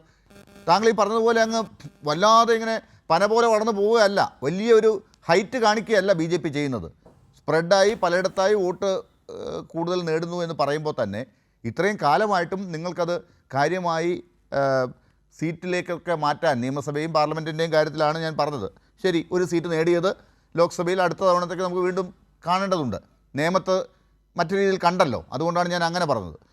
ഇതൊക്കെ പഞ്ചായത്ത് തെരഞ്ഞെടുപ്പിൽ ഇപ്പോൾ വലിയ വിപ്ലവം ഉണ്ടാക്കുമെന്ന് താങ്കൾ വിശദീകരിച്ചുകൊണ്ടിരിക്കുമ്പോഴാണ് വലിയ പ്രതീക്ഷയോടുകൂടി വന്ന പുതിയ നേതൃത്വം BJPക്ക് അകത്ത് തന്നെ വലിയ കലഹമുണ്ടാക്കി വലിയൊരു കലഹക്കൂടായി BJP മാറുന്നു എന്ന വാർത്തകൾ ഇപ്പോൾ വരുന്നത്. അത് മുൻപില്ലാത്തതാണ്. അതിനുള്ള മറുപടിയാണ് താങ്കൾക്ക് പറയാൻ പറ്റുമെങ്കിൽ പറഞ്ഞാൽ നന്നാകുക. തീർച്ചയായിട്ടും 2 മറുപടിയാണ് താങ്കൾക്ക് വേണ്ടത്. ഒന്ന്, താങ്കൾ ആദ്യം പറഞ്ഞു ഞാനെന്തോ അവകാശപ്പെട്ടു വലിയ വളർച്ച BJP കേരളത്തിൽ. ഡോക്ടർ ലാൽ, ഇത് ഷാജി രാഘവൻ അവകാശപ്പെട്ടതോ ഡിമാൻഡ് ചെയ്തതോ അല്ലെങ്കിൽ ഞാൻ ഒരു ചർച്ചയിൽ പങ്കെടുത്ത് പറഞ്ഞതോ അല്ല. താങ്കൾ പങ്കെടുത്തിട്ടുണ്ടാവില്ല എന്ന് ഞാൻ തോന്നുന്നു, എനിക്കറിയില്ല. പക്ഷേ ബഹുമാന്യനായ സമ്പത്ത് പങ്കെടുത്തിട്ടുണ്ടാവും. CPMൻ്റെ കഴിഞ്ഞ പാർട്ടി കോൺഗ്രസ്സിലും പാർട്ടിയുടെ സംസ്ഥാന സമ്മേളനത്തിലും ഒരു റിപ്പോർട്ട് അവതരിപ്പിച്ചിരുന്നു. ആര്? CPM സംസ്ഥാന സെക്രട്ടറി. അതിലെ ഒരു പ്രധാന ഭാഗം ഏതാണെന്നറിയോ? കേരളത്തിലെ BJPയുടെ വളർച്ചയാണ്. അവിടെയാണ് ഞാൻ ഈ പറഞ്ഞ കാര്യം പറഞ്ഞിട്ടുള്ളത്. അത് ഞാൻ കോട്ട് ചെയ്യുക മാത്രമാണ് ചെയ്തത്. അതുകൊണ്ട് കേരളത്തിൽ BJP 20% വളർച്ച നേടി എന്ന് പറയുന്ന കാര്യം പർവ്വതീകരിച്ച് ഞാൻ പറഞ്ഞതല്ല. വസ്തുതാപരമായി പാർട്ടി റിപ്പോർട്ടിൽ, പാർട്ടിയുടെ സംസ്ഥാന സമ്മേളനം നടക്കുമ്പോൾ ആ സമ്മേളനത്തിൽ പാർട്ടി സെക്രട്ടറി സമർപ്പിച്ച അവിടുത്തെ ഡെലിഗേറ്റ്സിന് മുമ്പിൽ വെച്ചിട്ടുള്ള റിപ്പോർട്ടിലെ കാര്യമാണ് ഞാൻ സൂചിപ്പിച്ചത്. രണ്ടാമത്തെ കാര്യം താങ്കൾ ചോദിച്ചത് BJP-ക്കുള്ളിൽ എന്തോ അത് പ്രശ്നം നിങ്ങൾ ഉണ്ടെന്നാണ്. അംഗീകരിക്കുന്നില്ല. ആരൊക്കെയോ റിപ്പോർട്ട് ചെയ്ത് ആരെവിടെയാണ് സാർ റിപ്പോർട്ട് ചെയ്തത്? അല്ല സാറ് ഇതാര് ഞാനിത് അംഗീകരിക്കണമെങ്കിൽ നിങ്ങളൊരു ഇൻസിഡൻറ്റ് പറയുന്നേ. എവിടെയെങ്കിലും BJP-ക്ക് ഈ തരത്തിലുള്ള അല്ലെങ്കിൽ സംസ്ഥാന അധ്യക്ഷനെതിരെ അല്ലെങ്കിൽ ജില്ലാ അധ്യക്ഷനെതിരെ ഏതെങ്കിലും ഭാഗത്ത് എവിടെയെങ്കിലും നിങ്ങൾ ഈ പറഞ്ഞ രീതിയിൽ ഒരു പ്രശ്നം ആരെങ്കിലും ഏതെങ്കിലും എവിടെയെങ്കിലും റിപ്പോർട്ട് ചെയ്ത ഒരു ഇൻസിഡന്റ് പറയാതെ BJP-ൽ നിന്നപ്പോ സ്ഥാനാർത്ഥികളെ പ്രഖ്യാപിച്ചപ്പോൾ രാജിവെച്ച് പോയവരെ ഒരു ക്ലീശ രാഷ്ട്രീയമാണ്, ഒരു ക്ലീശ ചർച്ച. എന്താണെന്നറിയോ, തെരഞ്ഞെടുപ്പിന് മുമ്പ് ചർച്ച ചെയ്യുമ്പോൾ എല്ലാ മുന്നണികളിലും എല്ലാ പാർട്ടികളിലും എന്തോ വലിയ കുഴപ്പമുണ്ട് രാജിവെച്ച് പുറത്തേക്ക് പോകുന്നവരെയും മറ്റു പാർട്ടിയിലേക്ക് ചേരുന്നവരെയും എങ്ങനെയാണ് കാണേണ്ടത്?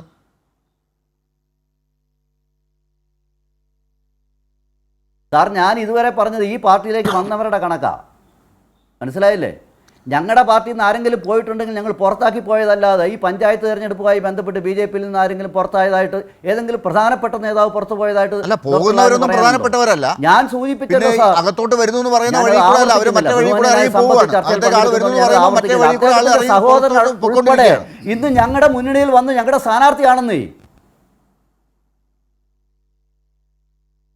ഇപ്പൊ ചെറിയൊരു ഉദാഹരണം, തിരുവനന്തപുരത്ത് ശ്രീലേഖ IPS മുൻ IPS ഇവിടെ സ്ഥാനാർത്ഥിയാകുന്നു എന്ന് പറയുമ്പോൾ അതിനെ അംഗീകരിക്കാത്ത സംസ്ഥാന നേതൃത്വത്തിനെതിരായി നിൽക്കുന്ന ആളുകൾ ഇവിടെ തിരുവനന്തപുരത്തുണ്ട് എന്നുള്ളത് പുതിയ അറിവല്ലല്ലോ.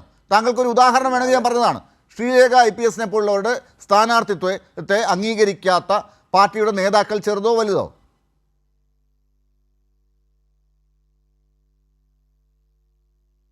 അല്ല, അവിടെ ആരാണ് തെരഞ്ഞെടുപ്പ് രംഗത്തുനിന്ന് മാറി നിന്നിട്ടുള്ളത്?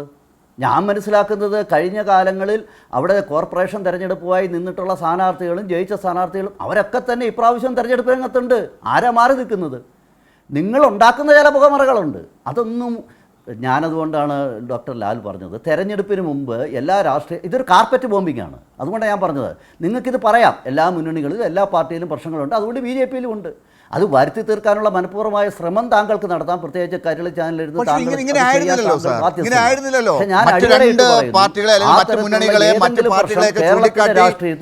എല്ലാം വ്യത്യസ്തമായി നിൽക്കുന്ന ഒരു പ്രത്യേകതയുള്ള എന്താണ് എല്ലാം നിറകുടത്തിൻ്റെ നന്മയുടെ നിറകുടമായി നിൽക്കുന്ന ഒരു സംവിധാനം എന്ന് പറഞ്ഞിടത്തുനിന്നൊക്കെ മാറി എല്ലാവരെയും പോലെ ആയി എന്നൊക്കെ പറഞ്ഞു തുടങ്ങി. ഇപ്പോൾ അത് നിങ്ങളും അംഗീകരിക്കുകയാണ്. അവിടെ നോക്കൂ ഇവിടെ നോക്കൂ എന്ന് നിങ്ങൾ തന്നെ പറയുന്നു. അപ്പോൾ പഴയ BJP അല്ല, ഇതാണ് ഞാൻ പറഞ്ഞത്. പോട്ടെ, ഇതായിരുന്നില്ല നമ്മൾ ചർച്ച ചെയ്യാൻ വച്ചിരുന്നത്. പക്ഷേ ആദ്യത്തെ അരമണിക്കൂർ നമുക്ക് ഈ പാർട്ടിയിലെ തർക്കങ്ങളിലേക്ക് തന്നെ ഉള്ള ചോദ്യങ്ങൾ തന്നെ നിൽക്കേണ്ടി വന്നു. ഞാൻ അങ്ങയിലേക്ക് വരാം. ഷാജി രാഘവൻ, അനിൽ ബോസിലേക്ക് വീണ്ടും ഒന്ന് പോകട്ടെ. ഇനി നമുക്ക് പ്രധാനപ്പെട്ട ചർച്ചയിലേക്ക് വരാം.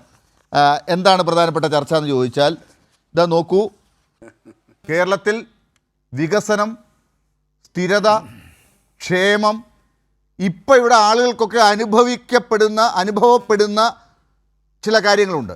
മുൻകാലങ്ങളിൽ 5 കൊല്ലം കൂടുമ്പോൾ ഉണ്ടാകുന്ന മാറ്റത്തിനനുസരിച്ച് മുന്നോട്ട് കൊണ്ടുപോകാൻ പറ്റാത്ത ഒരു സ്ഥിതി ഉണ്ടായിരുന്ന കേരളത്തിൽ ഇപ്പോൾ കാര്യങ്ങൾ മാറി മറിഞ്ഞ് ചെറിയ ചെറിയ പ്രശ്നങ്ങളൊക്കെ ഉണ്ടെങ്കിൽ പോലും അവിടെ എവിടെയൊക്കെ എന്തെങ്കിലും ഉണ്ടെങ്കിലും ആളുകൾക്ക് മുന്നോട്ട് പോകാൻ ഒരു ജീവിക്കാൻ പ്രേരിപ്പിക്കുന്ന എല്ലാ കാര്യങ്ങളും, വ്യവസായത്തിൻ്റെ കാര്യത്തിൽ, ആരോഗ്യത്തിൻ്റെ കാര്യത്തിൽ, വിദ്യാഭ്യാസത്തിൻ്റെ കാര്യത്തിൽ, ടൂറിസത്തിൻ്റെ കാര്യത്തിൽ, പൈസ ഇല്ലാതെ ഞെരുക്കുന്ന ആളുകളെയൊക്കെ അവരെയൊക്കെ തഴഞ്ഞ് മുന്നോട്ട് കുതിച്ച് പോകുന്ന കേരളത്തിൻ്റെ ചിത്രം ഇപ്പോഴുണ്ട്. ഇതിനൊരു തുടർച്ച ഉണ്ടാകുമെന്നാണ് ഡോക്ടർ സമ്പത്ത് നേരത്തെ പറഞ്ഞത്. അവിടെ കോൺഗ്രസിന് എന്ത് ചെയ്യാൻ ഒരു ബദൽ പോലും നിങ്ങൾക്ക് അവതരിപ്പിക്കാൻ നിങ്ങളുടെ മുമ്പിലില്ല. നിങ്ങൾ എന്താണ് അടുത്ത ഇത്തവണ പഞ്ചായത്തിലേക്ക് എല്ലാ സീറ്റും നിങ്ങൾക്ക് ജനങ്ങൾ തന്നാൽ എന്ത് നിങ്ങളിവിടെ കൊണ്ടുവരും, ഇതിന് പകരം എന്ത് തരുമെന്ന് നിങ്ങൾക്ക് പറയാനുണ്ടോ?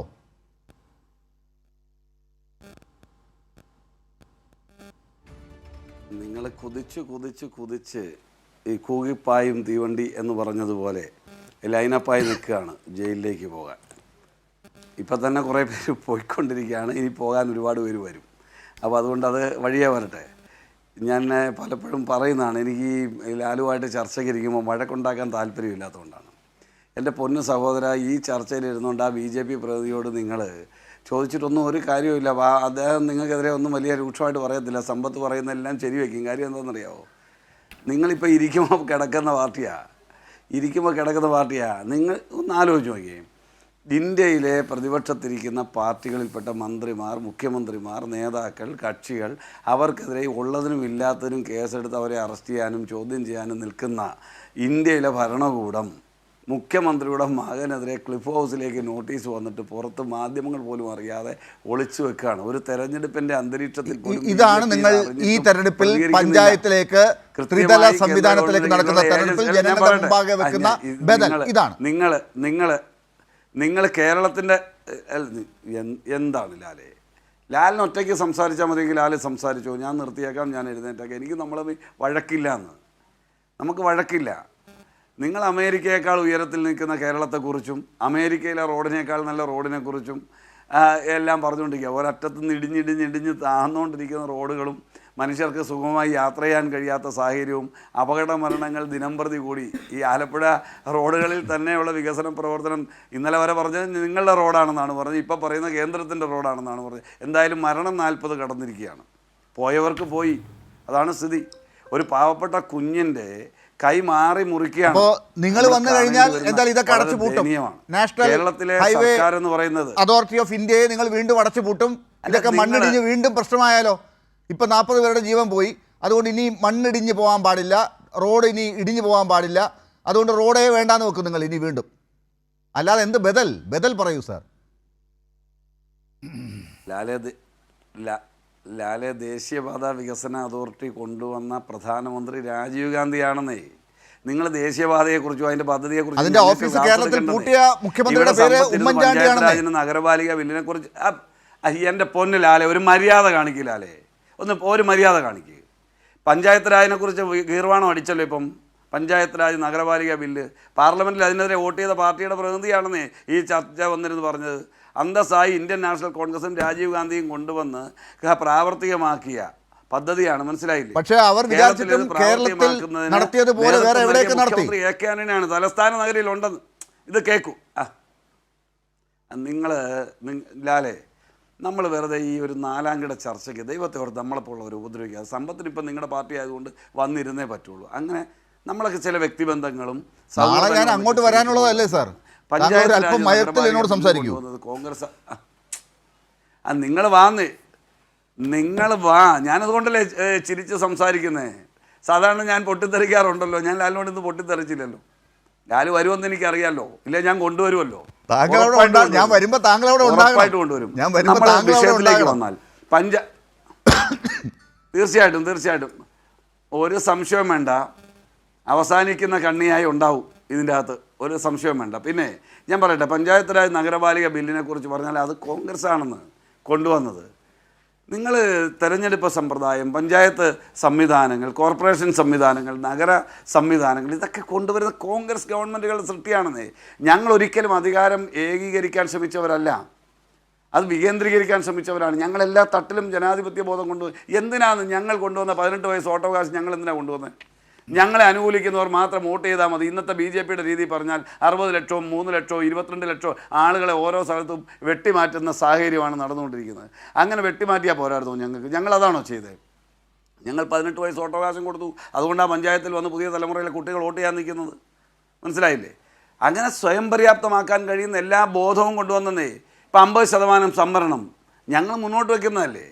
50% സംവരണം കൊണ്ടുവരണമെന്ന് പറഞ്ഞു. 33% സംവരണം കൊടുത്തു. ഈ സ്ത്രീകൾ ഇന്ന് കേരളത്തിൻ്റെ മുഖ്യധാരയിലേക്ക് വന്നു. ഇന്നിപ്പോൾ പുരുഷ വിഭാഗത്തിൽപ്പെട്ട ആളുകൾ മത്സരിക്കുന്നതിനേക്കാൾ കൂടുതൽ സ്ത്രീകൾ മത്സരിക്കുന്നതിൻ്റെ അടിസ്ഥാന ശില ഇന്ത്യൻ നാഷണൽ കോൺഗ്രസിൻ്റെ സംഭാവനയല്ലേ സാറേ? നമ്മൾ പഞ്ചായത്ത് സംവിധാനം കൊണ്ടുവന്നത് മാത്രമല്ല, അവിടെ വോട്ടവകാശം കൊടുത്തത് മാത്രമല്ല, അവിടെ സ്ത്രീ പ്രാതിനിധ്യം ഉറപ്പാക്കി അവരെ മുഖ്യധാരയിൽ കൊണ്ടുവരുന്നതിനുള്ള ഒരു ദിശാബോധം ഉണ്ടാക്കിയില്ലേ നമ്മൾ പൊതുവായി ഇപ്പൊ തന്നെ പഞ്ചായത്തുകളുടെ വികസനം. പക്ഷേ അതൊക്കെ നിങ്ങൾക്ക് ഇനി വീണ്ടും തുടർന്ന് മുന്നോട്ട് കൊടുക്കാൻ എന്താണ് നിങ്ങളുടെ കയ്യിലുള്ളത്? അടുത്ത 5 വർഷത്തേക്ക് കേരളത്തിലെ തദ്ദേശ സ്ഥാപനങ്ങളെ എങ്ങനെയാണ് നിങ്ങൾ വികസിപ്പിക്കാൻ പോകുന്നത്? ഇന്ത്യൻ നാഷണൽ കോൺഗ്രസിന്റെ മാനിഫെസ്റ്റോയിൽ മാനിഫെസ്റ്റോ നോക്കുകയല്ലെന്ന് വിത്ത് ഓൺ റെക്കോർഡാണ് ഞാൻ സംസാരിക്കുന്നത്. കോൺഗ്രസ് പാർട്ടിയുടെ മാനിഫെസ്റ്റോയിൽ പറഞ്ഞ് UPA ഗവൺമെന്റ് നടപ്പിലാക്കിയാണ് സാർ. ഇതൊക്കെ പഴയ കാര്യം. കേരളം മറ്റൊന്നാണ്.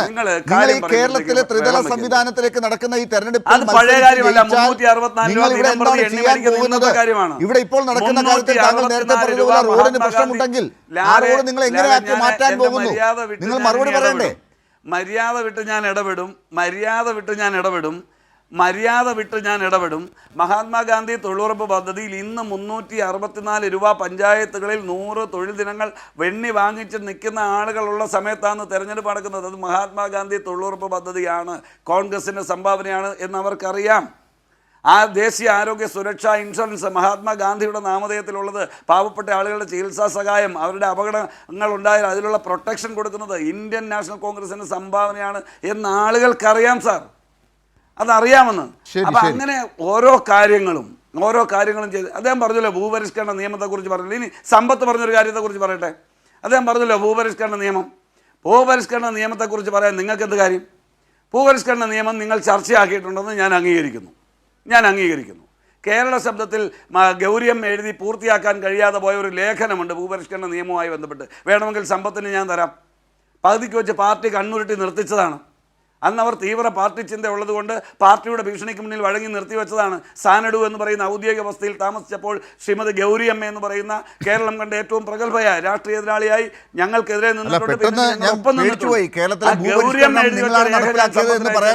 ഭൂപരിഷ്കരണ നിയമം നടപ്പിലാക്കിയത് ഇന്ത്യൻ നാഷണൽ കോൺഗ്രസ് ആണ്. രൂപരേഖ തയ്യാറാക്കിയിട്ട് ആ ഭൂപരിഷ്കരണ നിയമം നടപ്പിലാക്കാൻ എൻ്റെ പാർട്ടി അനുവദിച്ചില്ല എന്ന് തുറന്നെഴുതിയ ഗൗരിയമ്മ.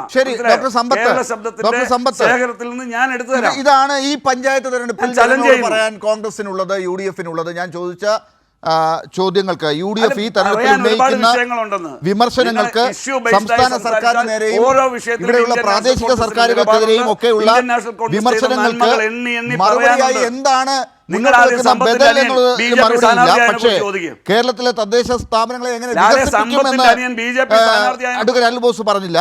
പക്ഷേ UDF കഴിഞ്ഞ കാലങ്ങളിൽ പലയിടത്തായി ചെയ്തു എന്ന് പറയപ്പെടുന്ന UPA ഉണ്ട്, അതിനകത്ത് UDF ഉണ്ട്, പല സംസ്ഥാനങ്ങളിലെ കോൺഗ്രസിൻ്റെ സർക്കാരുകൾ ചെയ്ത കാര്യങ്ങളുണ്ട്. ഇപ്പുറത്ത് ഇടതുപക്ഷത്ത് പ്രശ്നങ്ങളുണ്ടായപ്പോൾ പുറത്തേക്ക് എന്തൊക്കെയോ പറഞ്ഞു കേട്ട കാര്യങ്ങളുണ്ട്. ഇതൊക്കെ വെച്ചാണ് ഈ തെരഞ്ഞെടുപ്പിൽ മുന്നോട്ട് പോകുന്നത്. ഡോക്ടർ ലാലെ, എൻ്റെ പ്രിയപ്പെട്ട ചങ്ങാതി അനിൽ ബോസ് ഇവിടെ ചോദിച്ചൊരു വ്യക്തിപരമായ ഒരു പരാമർശമുണ്ട്. അദ്ദേഹത്തിന് AK ആൻ്റണി സാറിനോട് വല്ല വിരോധമുണ്ടെങ്കിൽ എൻ്റെ വായിൽ നിന്ന് വല്ലതും വിളിച്ചു പറയേണ്ട ഒരു കാര്യമില്ല. ഞാനിപ്പോഴും അദ്ദേഹത്തെ AK ആൻ്റണി സാർ എന്ന് തന്നെയാണ് വിളിക്കാറുള്ളത്. ഞാൻ മത്സരിച്ചതായ എനിക്ക് തർക്കമില്ല, എനിക്ക് അറിയാത്ത കാര്യമാണ്. എനിക്കറിയാവുന്ന ഒരു കാര്യമാണ്. താങ്കൾ എന്നിൽ നിന്ന് പ്രതീക്ഷിച്ച അതേ മാന്യത താങ്കൾ ഡോക്ടർ സമ്പത്തിനോട് കാണിക്കേണ്ടതുണ്ട്. ദയവായി പ്ലീസ്. എന്നോട് അങ്ങനെ ഒരാൾ മര്യാദയാ പറഞ്ഞത്, ഞാൻ പറഞ്ഞ മര്യാദയാ പറഞ്ഞത്. സമ്പത്തിനെതിരെ ഞാൻ ഉന്നയിച്ച ആരോപണമല്ല. അതിന് മറുപടി പറയട്ടെ. താങ്കൾ ചോദിച്ച ചോദ്യം അവിടെയുണ്ട്. അത് ഡോക്ടർ സമ്പത്ത് അത് തന്നെയാണ് ആദ്യം പ്രതികരിച്ചുകൊണ്ടിരിക്കുന്നത്. ഞാൻ അനിൽ ബോസിന്റെ അസഹിഷ്ണുത മുഖമുദ്രയാക്കാനായി ഞാൻ ആഗ്രഹിക്കുന്നില്ല. നേർക്ക് നേർ മറുപടി പറഞ്ഞാൽ മതിയല്ലോ, എന്തിനാ വളഞ്ഞു ചുറ്റി പിടിക്കുന്നത്? അല്ല, മലയാളം മനസ്സിലാവില്ല എന്ന് എന്തെങ്കിലും ഉണ്ടോ? നിർബന്ധം അങ്ങനെ എന്തെങ്കിലും ഇല്ലല്ലോ. മലയാളം പറഞ്ഞാൽ മനസ്സിലാവുമല്ലോ അല്ലേ? ഒരാൾ സ്ഥാനാർത്ഥിയാണെന്ന് എന്നോട് ഇതുവരെ പറഞ്ഞിട്ടില്ലാത്തൊരു കാര്യത്തെക്കുറിച്ച് സ്ഥാനാർത്ഥിയാണോ എന്ന് എന്നോട് ചോദിച്ചാൽ, ഇനി 15ഉം 16ഉം ലോക്സഭാ തെരഞ്ഞെടുപ്പുകളിൽ എനിക്കെതിരായി അത്തരത്തിൽ രാഷ്ട്രീയ പ്രവർത്തനവുമായി ഇറങ്ങിപ്പോയ ഒരാളും ഒരിക്കലും ഞങ്ങളുടെ പാർട്ടിയുമായി ബന്ധപ്പെട്ട വർഗബഹുജന പ്രസ്ഥാനങ്ങളുമായോ ബന്ധപ്പെട്ട് നിന്നിട്ടില്ലാത്ത അത്തരത്തിലൊരാൾ ഈ പറയുന്ന ഇതെന്താ, അതിന് ഞാൻ മറുപടി പറയണം എന്നാണ്. അത് കൊള്ളാം അത്തരമൊരു കാര്യത്തിന്. താങ്കൾ തുടക്കത്തിൽ AK ആൻ്റണി സാറിൻ്റെ കാര്യമാണ് പറഞ്ഞു വന്നത്. അല്ല, ഞാൻ AK ആൻ്റണി സാറിന് എൻ്റെ തൊട്ടടുത്താണ് അദ്ദേഹത്തിൻ്റെ വീട്. ഇപ്പോൾ പല ആളുകൾക്കും അദ്ദേഹത്തിനെയും അദ്ദേഹത്തിൻ്റെ വീട്ടിലെ കാര്യങ്ങളും എല്ലാം ഈ ചർച്ചയിൽ വലിച്ചഴക്കണമെന്ന് ആഗ്രഹമുണ്ടെങ്കിൽ അവരായിക്കോട്ടെ, ഞാനതിനെപ്പറ്റിയൊന്നും പറയുന്നൊന്നുമില്ല. ആദരണീയനായ ശ്രീ K കരുണാകരൻ്റെ വീട്ടിലുണ്ടായ കാര്യത്തെക്കുറിച്ച് ഞാൻ പറയാനായിട്ട് ഞാൻ ആഗ്രഹിക്കുന്നില്ല. അപ്പോൾ അതുകൊണ്ട് അതവിടെ തന്നെ ഇരിക്കട്ടെ. അതൊക്കെ ഓരോരുത്തർ 60 വയസ്സായ ഒരു കുട്ടിയുടെ കാര്യത്തെക്കുറിച്ച് ഞാൻ എന്ത് പറയാനാണ്?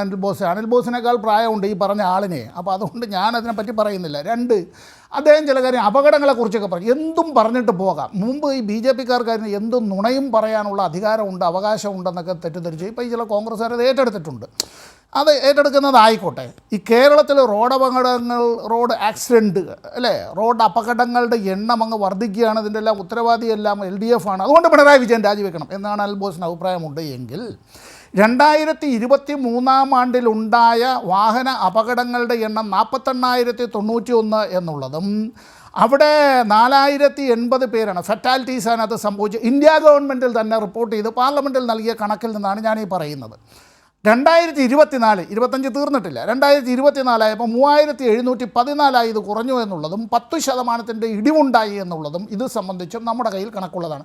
അപ്പോൾ കോൺഗ്രസ്സുകാർക്ക് അത് വർദ്ധിച്ചു എന്നുള്ളതാണ്. വേറെ എന്തെങ്കിലും പറയുന്നതിന് ഇതിനെ ഒരു ന്യായമായി ദയവായി എടുത്തു കളയരുത്. ഇനി എല്ലാത്തിൻ്റെയും ഇത്തരത്തിലുള്ള കാര്യങ്ങൾ കുത്തക അവകാശം ഞങ്ങൾക്കാണ് എന്നുള്ള നിലയിൽ കട്ടിപ്പേർ അവകാശം കോൺഗ്രസ്സിനാണ് എന്ന് പറഞ്ഞാൽ ഞാനിപ്പോൾ തർക്കത്തിനൊന്നുമില്ല. 1921 അത്തരത്തിൽ ഈ അഹമ്മദാബാദ് കോൺഗ്രസ് ഇൻ്റർനാഷണൽ കോൺഗ്രസിൻ്റെ സമ്പൂർണ്ണ സമ്മേളനം, ഇപ്പോൾ അങ്ങനെ ഒരു സമ്മേളനത്തെ പറ്റി ആലോചിക്കാൻ പോലും കഴിയില്ലല്ലോ അനിൽ ബോസെ. അങ്ങനെ പങ്കെടുക്കാൻ കഴിഞ്ഞാൽ അങ്ങയുടെ ജീവിതത്തിലെ അസുലഭമായ ഒരു ഭാഗ്യമായി പോകും. സ്വാമി കുമാരാനന്ദും മൗലാന ഹസരത് മൊഹാനിയും രണ്ടുപേരും ആലോചിച്ച് നോക്കണം. ഒരാൾ മൗലവിയാണ്, മറ്റൊരാൾ സ്വാമിയാണ്. മൗലാന ഹസരത് മൊഹാനിയും സ്വാമി കുമാരാനന്ദും രണ്ടുപേരും അന്ന് കമ്മ്യൂണിസ്റ്റ് പാർട്ടിയുടെ നേതാക്കളായിരുന്നു. കമ്മ്യൂണിസ്റ്റ് പാർട്ടി കോൺഗ്രസിനകത്താണ് പ്രവർത്തിച്ചിരുന്നത്. ആ പ്രമേയം അവതരിപ്പിച്ചുവെങ്കിലും ഗാന്ധിജി അടക്കം അനുവദിക്കാത്തത് കൊണ്ട് ആ പ്രമേയം പാസ്സായില്ല. ആ പ്രമേയമാണ് 1929 ലാഹോറിലെ സെഷനിൽ വെച്ചിട്ട് പിന്നീട് അത്തരത്തിൽ അവിടെ അവതരിപ്പിക്കാൻ പണ്ഡിറ്റ് നെഹ്റുവിനോട് ഗാന്ധിജി പറഞ്ഞത്. അപ്പോൾ ഇന്ത്യയുടെ ചരിത്രത്തിൽ ഇത്തരത്തിലുള്ള ഇടതുപക്ഷക്കാരും വലതുപക്ഷക്കാരും അത്തരത്തിൽ നിരവധി ആളുകൾ, അതിൽ കുബേരന്മാരും കുചേലന്മാരും വിദ്യാഭ്യാസമുള്ളവരും ഇല്ലാത്തവരും എല്ലാം അതിൻ്റേതായ പങ്ക് വഹിച്ചിട്ടുണ്ട്. ഇവിടെ UDF എന്തിൻ്റെ പേരിലാണ് വോട്ട് അഭ്യർത്ഥിക്കുക? ഞാനൊന്ന് ചോദിച്ചോട്ടെ ഈ കാര്യത്തിൽ. കോൺഗ്രസ് എന്നൊരു രാഷ്ട്രീയ പാർട്ടിക്ക് ഇന്ത്യൻ യൂണിയൻ മുസ്ലിം ലീഗ് ഇല്ലാതെ കേരളത്തിലെ പല ജില്ലകളിലും മത്സരിക്കാൻ കഴിയില്ല. ഈ UDFനെ നയിക്കുന്നത് വാസ്തവത്തിൽ അവിടെ ഡിഫാക്റ്റോ അത് ഇന്ത്യൻ യൂണിയൻ മുസ്ലിം ലീഗാണ്. ഇന്ത്യൻ യൂണിയൻ മുസ്ലിം ലീഗിൻ്റെ പല കാര്യങ്ങളും തീരുമാനിക്കുന്നത് SDPഐയും ജമാഅത്തെ ഇസ്ലാമിയുമാണ്. ജമാഅത്തെ ഇസ്ലാമിയും SDPഐയും ഇല്ലാത്തതായിട്ടുള്ള ഒരു കാര്യത്തെക്കുറിച്ച് ചിന്തിക്കാനായി UDFന് കഴിയില്ല. ഞങ്ങൾ ഈ തെരഞ്ഞെടുപ്പിനെ രാഷ്ട്രീയമായി തന്നെയാണ് കാണുന്നത്. ഞങ്ങൾ ഈ എല്ലാ തരത്തിലുള്ള വർഗീയതയ്ക്കും എതിരായിട്ടുള്ള നമ്മൾ തുടക്കം തൊട്ട് പാലിച്ചുകൊണ്ടിരിക്കുന്ന ഒരു ഡെക്കോറും താങ്കളായി തകർക്കുകയാണ്. ഞാൻ ഈ പറഞ്ഞ കാര്യങ്ങൾ കൊള്ളേണ്ടിടത്ത് കൊണ്ടുപോയി എന്നുള്ളതിൽ വളരെയധികം സന്തോഷമുണ്ട്. സാധാരണഗതിയിൽ ഓടുന്ന ഒരു മൃഗത്തിന് അമ്പ് കൊള്ളുമ്പോൾ അതിൻ്റെതായിട്ടുള്ള ഒരു ഹൗളിങ്ങും അതിൻ്റെതായിട്ടുള്ള ഒരു ശീൽക്കാരവും എല്ലാം ഉണ്ടാകുമെന്നുള്ളത് രാഷ്ട്രീയ പ്രവർത്തനം സ്വാഭാവികമായ ഒരു കാര്യമാണ്. ഞാൻ അങ്ങേക്ക് വേണ്ടി ചെയ്തതല്ല, പക്ഷെ വന്ന ദിവസം തന്നാൽ എനിക്കൊന്നും ചെയ്യാനായിട്ടില്ല. UDF എന്തിന്റെ പേരിലാണ് വോട്ട് അഭ്യർത്ഥിക്കുന്നത് എന്നുള്ളതാണ് ഞാൻ ചോദിച്ചത്. ഈ പഞ്ചായത്ത് രാജ് സംവിധാനത്തെ മുഴുവൻ തകർത്തതായിട്ടുള്ള ചരിത്രമാണ് കേരളത്തിൽ UDF ഉണ്ടായിട്ടുള്ളത്. സമസ്ത മേഖലകളിലും മരവിപ്പും മുരടിപ്പും മാത്രമാണ്. ഇനി ഇവിടെ ശ്രീ ഷാജി രാഘവൻ പറഞ്ഞൊരു കാര്യത്തെ സംബന്ധിച്ചുള്ളതിൽ അത് അനിൽ ബോസ് പറഞ്ഞൊരു ഞങ്ങളുടേതായ പാർട്ടി സമ്മേളന റിപ്പോർട്ട് അവതരിപ്പിക്കുന്ന അത്തരം കാര്യങ്ങളിൽ രാഷ്ട്രീയമായ കാര്യങ്ങൾ BJPയുടെ വോട്ട് ഷെയറിനെ സംബന്ധിച്ച് അത്തരം കാര്യങ്ങൾ, കോൺഗ്രസിൻ്റെ വോട്ട് ഷെയറിനെ സംബന്ധിച്ച് അല്ല, ജമാഅത്തെ ഇസ്ലാമി അത്തരം കാര്യങ്ങൾ നടത്തിയിട്ടുള്ള കാര്യങ്ങളെ സംബന്ധിച്ച് SDPI നടത്തിയിട്ടുള്ള കാര്യങ്ങളെ ഒക്കെ ഞങ്ങൾ ചർച്ച ചെയ്യും. ഒന്നും മറച്ചു വയ്ക്കേണ്ട കാര്യമില്ല, ഒന്നും ഒളിച്ചു വയ്ക്കേണ്ട കാര്യമില്ല. ഞാൻ ഒരു കാര്യം കൂടി പറയാം. ഇന്ത്യയിലെ ഒരേ ഒരു രാഷ്ട്രീയ പാർട്ടിയാണ് അവരുടെ പാർട്ടി കോൺഗ്രസ് എന്ന അഖിലേന്ത്യാ സമ്മേളനം നടക്കുമ്പോൾ ഡ്രാഫ്റ്റ് പൊളിറ്റിക്കൽ റെസൊല്യൂഷൻ പാർട്ടി അംഗം പോലും അല്ലാത്തവർക്ക് എന്ന് വെച്ചാൽ അപ്പുറത്തെ രാഷ്ട്രീയ എതിർചേരിയിൽ നിൽക്കുന്ന ശ്രീ ഷാജി രാഘവനും ശ്രീ അനിൽ ബോസിനും അടക്കം വേണമെങ്കിൽ CPIMൻ്റെ പാർട്ടി കോൺഗ്രസിൽ അവതരിപ്പിക്കുന്ന കരട് രാഷ്ട്രീയ പ്രമേയത്തിൽ ഭേദഗതി നിർദ്ദേശം കൊടുക്കാം. ആ ഭേദഗതി നിർദ്ദേശം പാർട്ടി കോൺഗ്രസിൽ ഇന്നയാൾ ഇന്നിടത്ത് നിന്ന് നൽകിയിട്ടുള്ളത് ഇതിന് പകരം ഇന്നതാണ് എന്നുള്ളത് അവിടെ വേണമെങ്കിൽ അവതരിപ്പിച്ചാൽ അവിടെ വോട്ടിനിട്ട് വേണമെങ്കിൽ അത് അംഗീകരിക്കാം, ഇല്ലെങ്കിൽ തള്ളാം. ഇതാണ് ഈ പാർട്ടി എന്നുള്ളത്. അല്ലാതെ ഈ പാർട്ടിയെക്കുറിച്ച് അറിഞ്ഞുകൂടാത്തത് കൊണ്ട് അല്ല കോൺഗ്രസ് ഇപ്പം ഞങ്ങൾ കോൺഗ്രസിനെ പല കാരണവശാലും ഞങ്ങൾ എതിർക്കും, അവരുടെ രാഷ്ട്രീയ നയങ്ങളെ എതിർക്കും, ശരിയാണ്. ഷാജി രാഘവൻ്റെ പാർട്ടി അവരുടെ രാഷ്ട്രീയമായ പല കാരണങ്ങൾ കൊണ്ട് എതിർക്കും. അതുകൊണ്ടൊന്നും വ്യക്തിപരമായ കാര്യങ്ങൾക്കൊന്നും ഒരകൽച്ചയും ഉണ്ടാവുന്നില്ല. രാഷ്ട്രീയമാണ് വിഷയം. എല്ലാ തീരുമാനങ്ങളും രാഷ്ട്രീയ തീരുമാനമാണ്.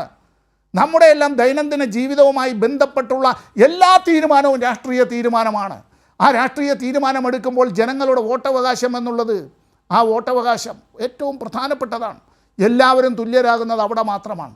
കേരളത്തെ സംബന്ധിച്ച് ഭാവി കേരളം എങ്ങനെ ആയിരിക്കണമെന്ന് അതിനെ സംബന്ധിച്ച് അത് എങ്ങനെ രൂപപ്പെടുത്തണമെന്നുള്ളതിനെ സംബന്ധിച്ച് ഈ തെരഞ്ഞെടുപ്പിലും വിധി എഴുതിയത് തന്നെ. ഞാൻ നിർത്തുന്നതിന് ഒറ്റ കാര്യം, 5 കൊല്ലം മുമ്പ് ഇതുപോലെ തെരഞ്ഞെടുപ്പെല്ലാം ചർച്ച ചെയ്യുന്ന സമയത്ത് ഇതുപോലെ അപ്പുറത്തും 2 ചങ്ങാതിമാർ ഇവരല്ലെങ്കിൽ മറ്റാരെങ്കിലും വന്നിരുന്നിട്ട് പറയും നിങ്ങൾ ഒരു കാരണവശാലും ജയിക്കാൻ പോകുന്നില്ല, നിങ്ങൾ പടിയിറങ്ങാൻ പോവുകയാണ് എന്നൊക്കെ പറഞ്ഞ് ഒരുപാട് കാര്യങ്ങൾ പറഞ്ഞു. ഒരുപാട് അത്തരത്തിൽ അവരുടെ എല്ലാം വായിലിരിക്കുന്ന പലതും ഞാൻ കേട്ടിട്ടുണ്ട്. അത്തരം കാര്യങ്ങൾ വെച്ചിട്ട് അതുപോലെയൊന്നും ഇപ്പോൾ ഇത്തരത്തിൽ വന്നില്ല. ഇനി വരാനിരിക്കുന്ന ദിവസങ്ങളിലൊക്കെ ചിലപ്പോൾ അത് കേൾക്കേണ്ടതായി വന്നേക്കും.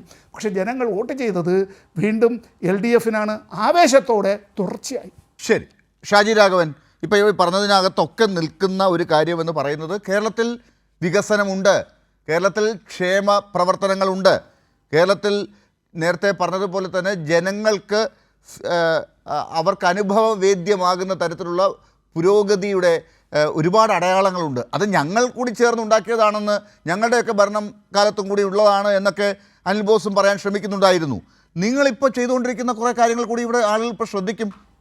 തരാനുള്ള പൈസ തരാതിരിക്കുക, ചില ഒന്നാമത് കഴിഞ്ഞ കുറേ കാലങ്ങളായി കേൾക്കുന്നതാണ് കേന്ദ്ര വിഹിതത്തിൻ്റെ കാര്യത്തിലൊക്കെയുള്ള കേരളത്തിന് എന്ത് കൊടുക്കുന്നു എന്നുള്ളത്. ഇതൊന്നും തടസ്സപ്പെടുന്നില്ലാതെ കേരളം മുന്നോട്ട് കൊണ്ടുപോകുമ്പോഴും കേന്ദ്രം ഒരു പൈസ പോലും കൊടുക്കാത്തതാണ് എന്നുള്ളത് കൂടി ആളുകളുടെ മുമ്പിൽ നിങ്ങൾക്ക് കൂടി നിന്ന് പറയേണ്ടി വരുന്ന ഒരു സാഹചര്യമുണ്ട്. അത് വിദ്യാഭ്യാസ മേഖലയിലാണെങ്കിലും ആരോഗ്യ മേഖലയിലാണെങ്കിലും ഒക്കെ തന്നെ. ഏറ്റവും ഒടുവിൽ ഇപ്പോൾ ഈ ക്ഷേമ പ്രവർത്തനങ്ങൾക്ക് വേണ്ടിയൊക്കെ പെൻഷനൊക്കെ കൊടുക്കാൻ വേണ്ടിയിട്ടൊക്കെ പൈസയൊക്കെ ഇങ്ങനെ ഗവൺമെൻറ് ചിലവാക്കേണ്ടി വരുമ്പോൾ പോലും ഇന്നുണ്ടായ സംഭവത്തിൽ നോക്കൂ, വികസനത്തിൻ്റെ കാര്യത്തിൽ ഈ റോഡിൻ്റെ കാര്യത്തിൽ ഗർഡർ വീണ് അവിടെ ഒരാൾ മരണപ്പെടേണ്ടി വരുന്ന സാഹചര്യം പോലും ഉണ്ടായപ്പോൾ ഇതിൽ കേന്ദ്ര സർക്കാർ നടത്തുന്ന പണിയാണവിടെ. അവിടുത്തെ കമ്പനി കേന്ദ്ര സർക്കാരിൻ്റെ നിയന്ത്രണത്തിൽ തന്നെയാണ്. അവർ ടെൻഡർ വിളിച്ചത് പണി ഏൽപ്പിച്ചിട്ടുള്ള ആളുകളാണ്. പക്ഷേ ഇത് കേരളത്തിൽ നടപ്പിലാക്കി മുന്നോട്ട് കൊണ്ടുപോകാൻ വേണ്ടി എല്ലാ സാഹചര്യങ്ങളും ഒരുക്കുന്നത് ഇവിടുത്തെ സംസ്ഥാന സർക്കാരാണ്.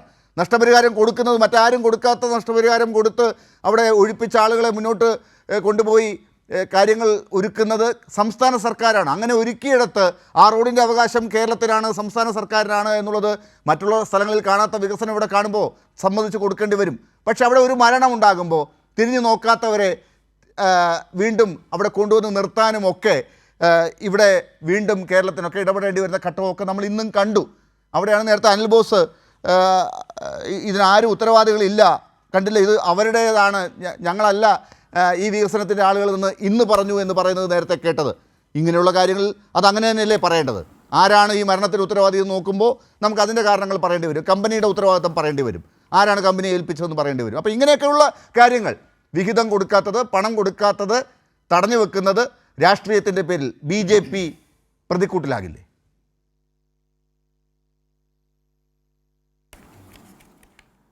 ഡോക്ടർ ലാൽ, എനിക്ക് ഇത്തിരി സമയം തന്നെങ്കിൽ ഇതിനൊക്കെ മറുപടി പറയാൻ പറ്റൂ. താങ്കൾ തിരക്ക് കൂട്ടി ഇടയ്ക്ക് കയറില്ലാതെ ഒരു 3 മിനിറ്റിൽ ഞാൻ ഇടവേളയിൽ പോയിട്ട് തിരിച്ചു വന്ന് വീണ്ടും താങ്കൾ എന്നെ ചർച്ചയ്ക്ക് വിളിക്കുമ്പോൾ താങ്കൾ പറഞ്ഞത് ആ വിഷയത്തിൻ്റെ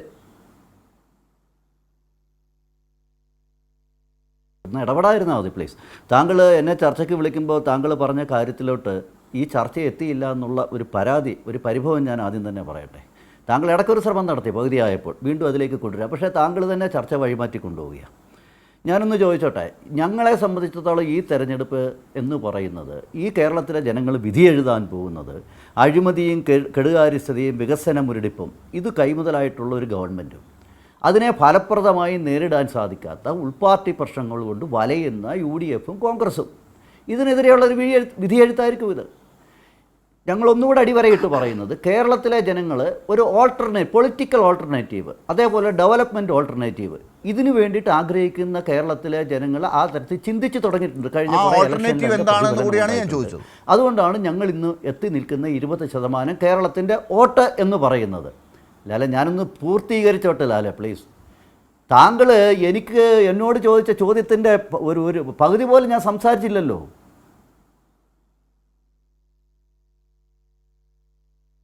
പറഞ്ഞോളൂ. ശരി, ഞാൻ പൂർത്തീകരിക്കാം. ഓക്കെ, രണ്ടാമത്തെ വിഷയം,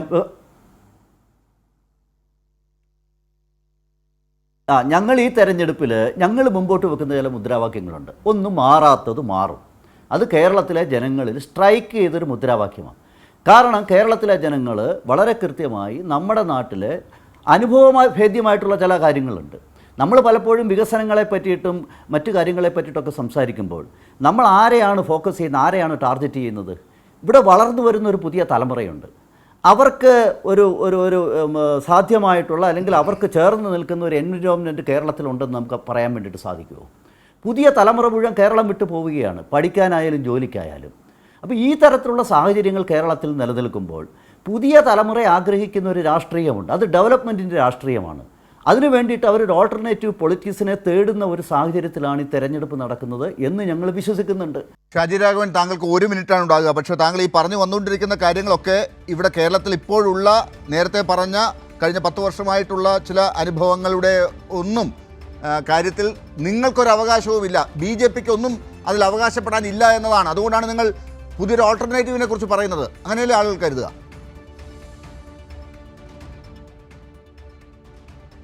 അല്ല, അങ്ങനെ കരുതിക്കൊണ്ട് ഞങ്ങൾക്ക് കുഴപ്പമൊന്നുമില്ലെന്നേ. അങ്ങനെ കരുതുന്നതുകൊണ്ട് ഞങ്ങൾക്ക് കുഴപ്പമൊന്നുമില്ല. അങ്ങനെ തന്നെ ഞങ്ങൾ പറയുന്നത്, അതിനകത്തൊരു തെറ്റും വേണ്ട. ഞാൻ പറഞ്ഞു വന്ന പോയിന്റിലേക്ക് ഞാൻ പറയാം. ശ്രീ അനിൽ ബോസ് പറഞ്ഞ ഒരു പ്രധാനപ്പെട്ട ഒരു പോയിന്റ്, ഞാൻ ബഹുമാന്യനായ സമ്പത്ത് പറഞ്ഞതിനോട് ചേർന്ന് നിന്നും അദ്ദേഹത്തെ എതിർത്തില്ല എന്നുള്ളതാണ്. ഇതിനകത്തൊരു പൊളിറ്റിക്സ് ഉണ്ട്. BJPയും NDAയും കേരളത്തിൽ, ഞാൻ ഈ പഞ്ചായത്ത് ഇലക്ഷൻ്റെ ഈ കോണ്ടക്സ്റ്റിൽ തന്നെ ഇത് പറയാൻ കാരണം, ഈ തരത്തിലുള്ള ചില ക്ലീഷേ രാഷ്ട്രീയമാണ് കേരളത്തിൽ സ്ഥിരമായി രണ്ട് മുന്നണികളും ചർച്ചകളിലായാലും പുറത്തായാലും പറഞ്ഞുകൊണ്ടിരിക്കുന്നത്. ഇദ്ദേഹം ഈ തരത്തിൽ പറയാനുള്ള കാരണം എന്താ? ഇവിടുത്തെ ഡെമോഗ്രഫിക്ക് ഒരു പ്രത്യേകത ഉള്ളതുകൊണ്ടാണ് കേരളത്തിൽ. പറഞ്ഞാൽ മനസ്സിലായില്ലേ?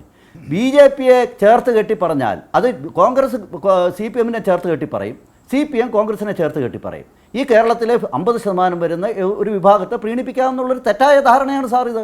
നിങ്ങൾക്ക് തെറ്റിപ്പോയി, വലിയ യാതൊരു സംശയം വേണ്ട. ഞങ്ങളിത് വളരെ കൃത്യമായി ഞങ്ങൾക്ക് ഇതിനെപ്പറ്റി ബോധ്യമുണ്ട്. ഞാനൊന്ന് തിരിച്ചു ചോദിച്ചിട്ട്, നിങ്ങൾ ഇപ്പോൾ അനിൽ ബോസിൻ്റെ മുന്നണിപ്പെട്ട ഒരു MLA ശ്രീ ഷാജി, അദ്ദേഹം ഒരു പ്രസംഗം നടത്തി താങ്കൾക്ക് ഓർമ്മയുണ്ടോ? മതമാണെന്ന് പറയുക മാത്രമല്ല, UDF അധികാരത്തിൽ വരേണ്ടത് മുസ്ലിങ്ങൾക്ക് വേണ്ടിയിട്ടാണ്, മുസ്ലിം ലീഗിന് വേണ്ടിയിട്ടാണെന്ന് പറഞ്ഞത് താങ്കൾ പറഞ്ഞു.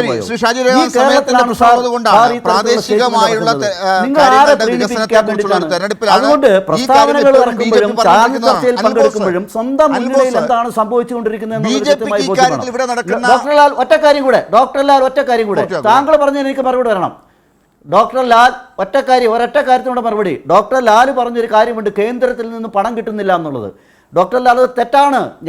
നിങ്ങളുടെ മന്ത്രി, നമ്മുടെ മന്ത്രി, കേരളത്തിൻ്റെ മന്ത്രി ശ്രീ ശിവൻകുട്ടി എണ്ണി കൃത്യമായിട്ട് പറഞ്ഞില്ലേ, കേരളത്തിൽ നിന്നും PM ശ്രീ പ്രശ്നം കേരളം ചർച്ച ചെയ്ത സമയത്ത് ശ്രീ ശിവൻകുട്ടി കേരളത്തിലെ പദ്ധതികൾ കേരളത്തിൽ എന്താണ് ധനകമ്മീഷൻ പറഞ്ഞിട്ടുള്ള വിഹിതം കൃത്യമായി കിട്ടിയിട്ടുണ്ടോ? GST കോമ്പൻസേഷൻ കൃത്യമായി കിട്ടിയിട്ടുണ്ടോ?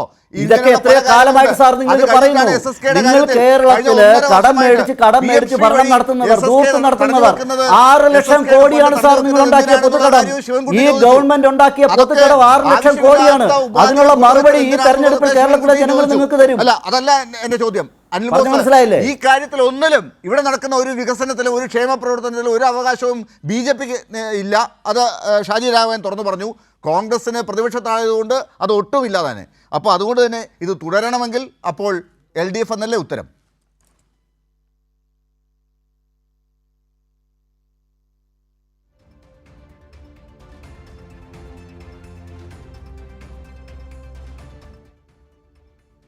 അൽബോസ് അത് കേട്ടില്ല എന്നാണ് എനിക്ക് തോന്നുന്നത്. അൽബോസിലേക്ക് വരാം. ഡോക്ടർ സമ്പത്ത്, താങ്കൾക്ക് ആ 1 മിനിറ്റ് ഉപയോഗിക്കാം. ഇത് LDFനാണ്. അപ്പോൾ അങ്ങനെയാണെങ്കിൽ ഇതിൻ്റെ എല്ലാ ഉത്തരവാദിത്വം എന്ന് എല്ലാവരും സമ്മതിക്കുകയാണോ?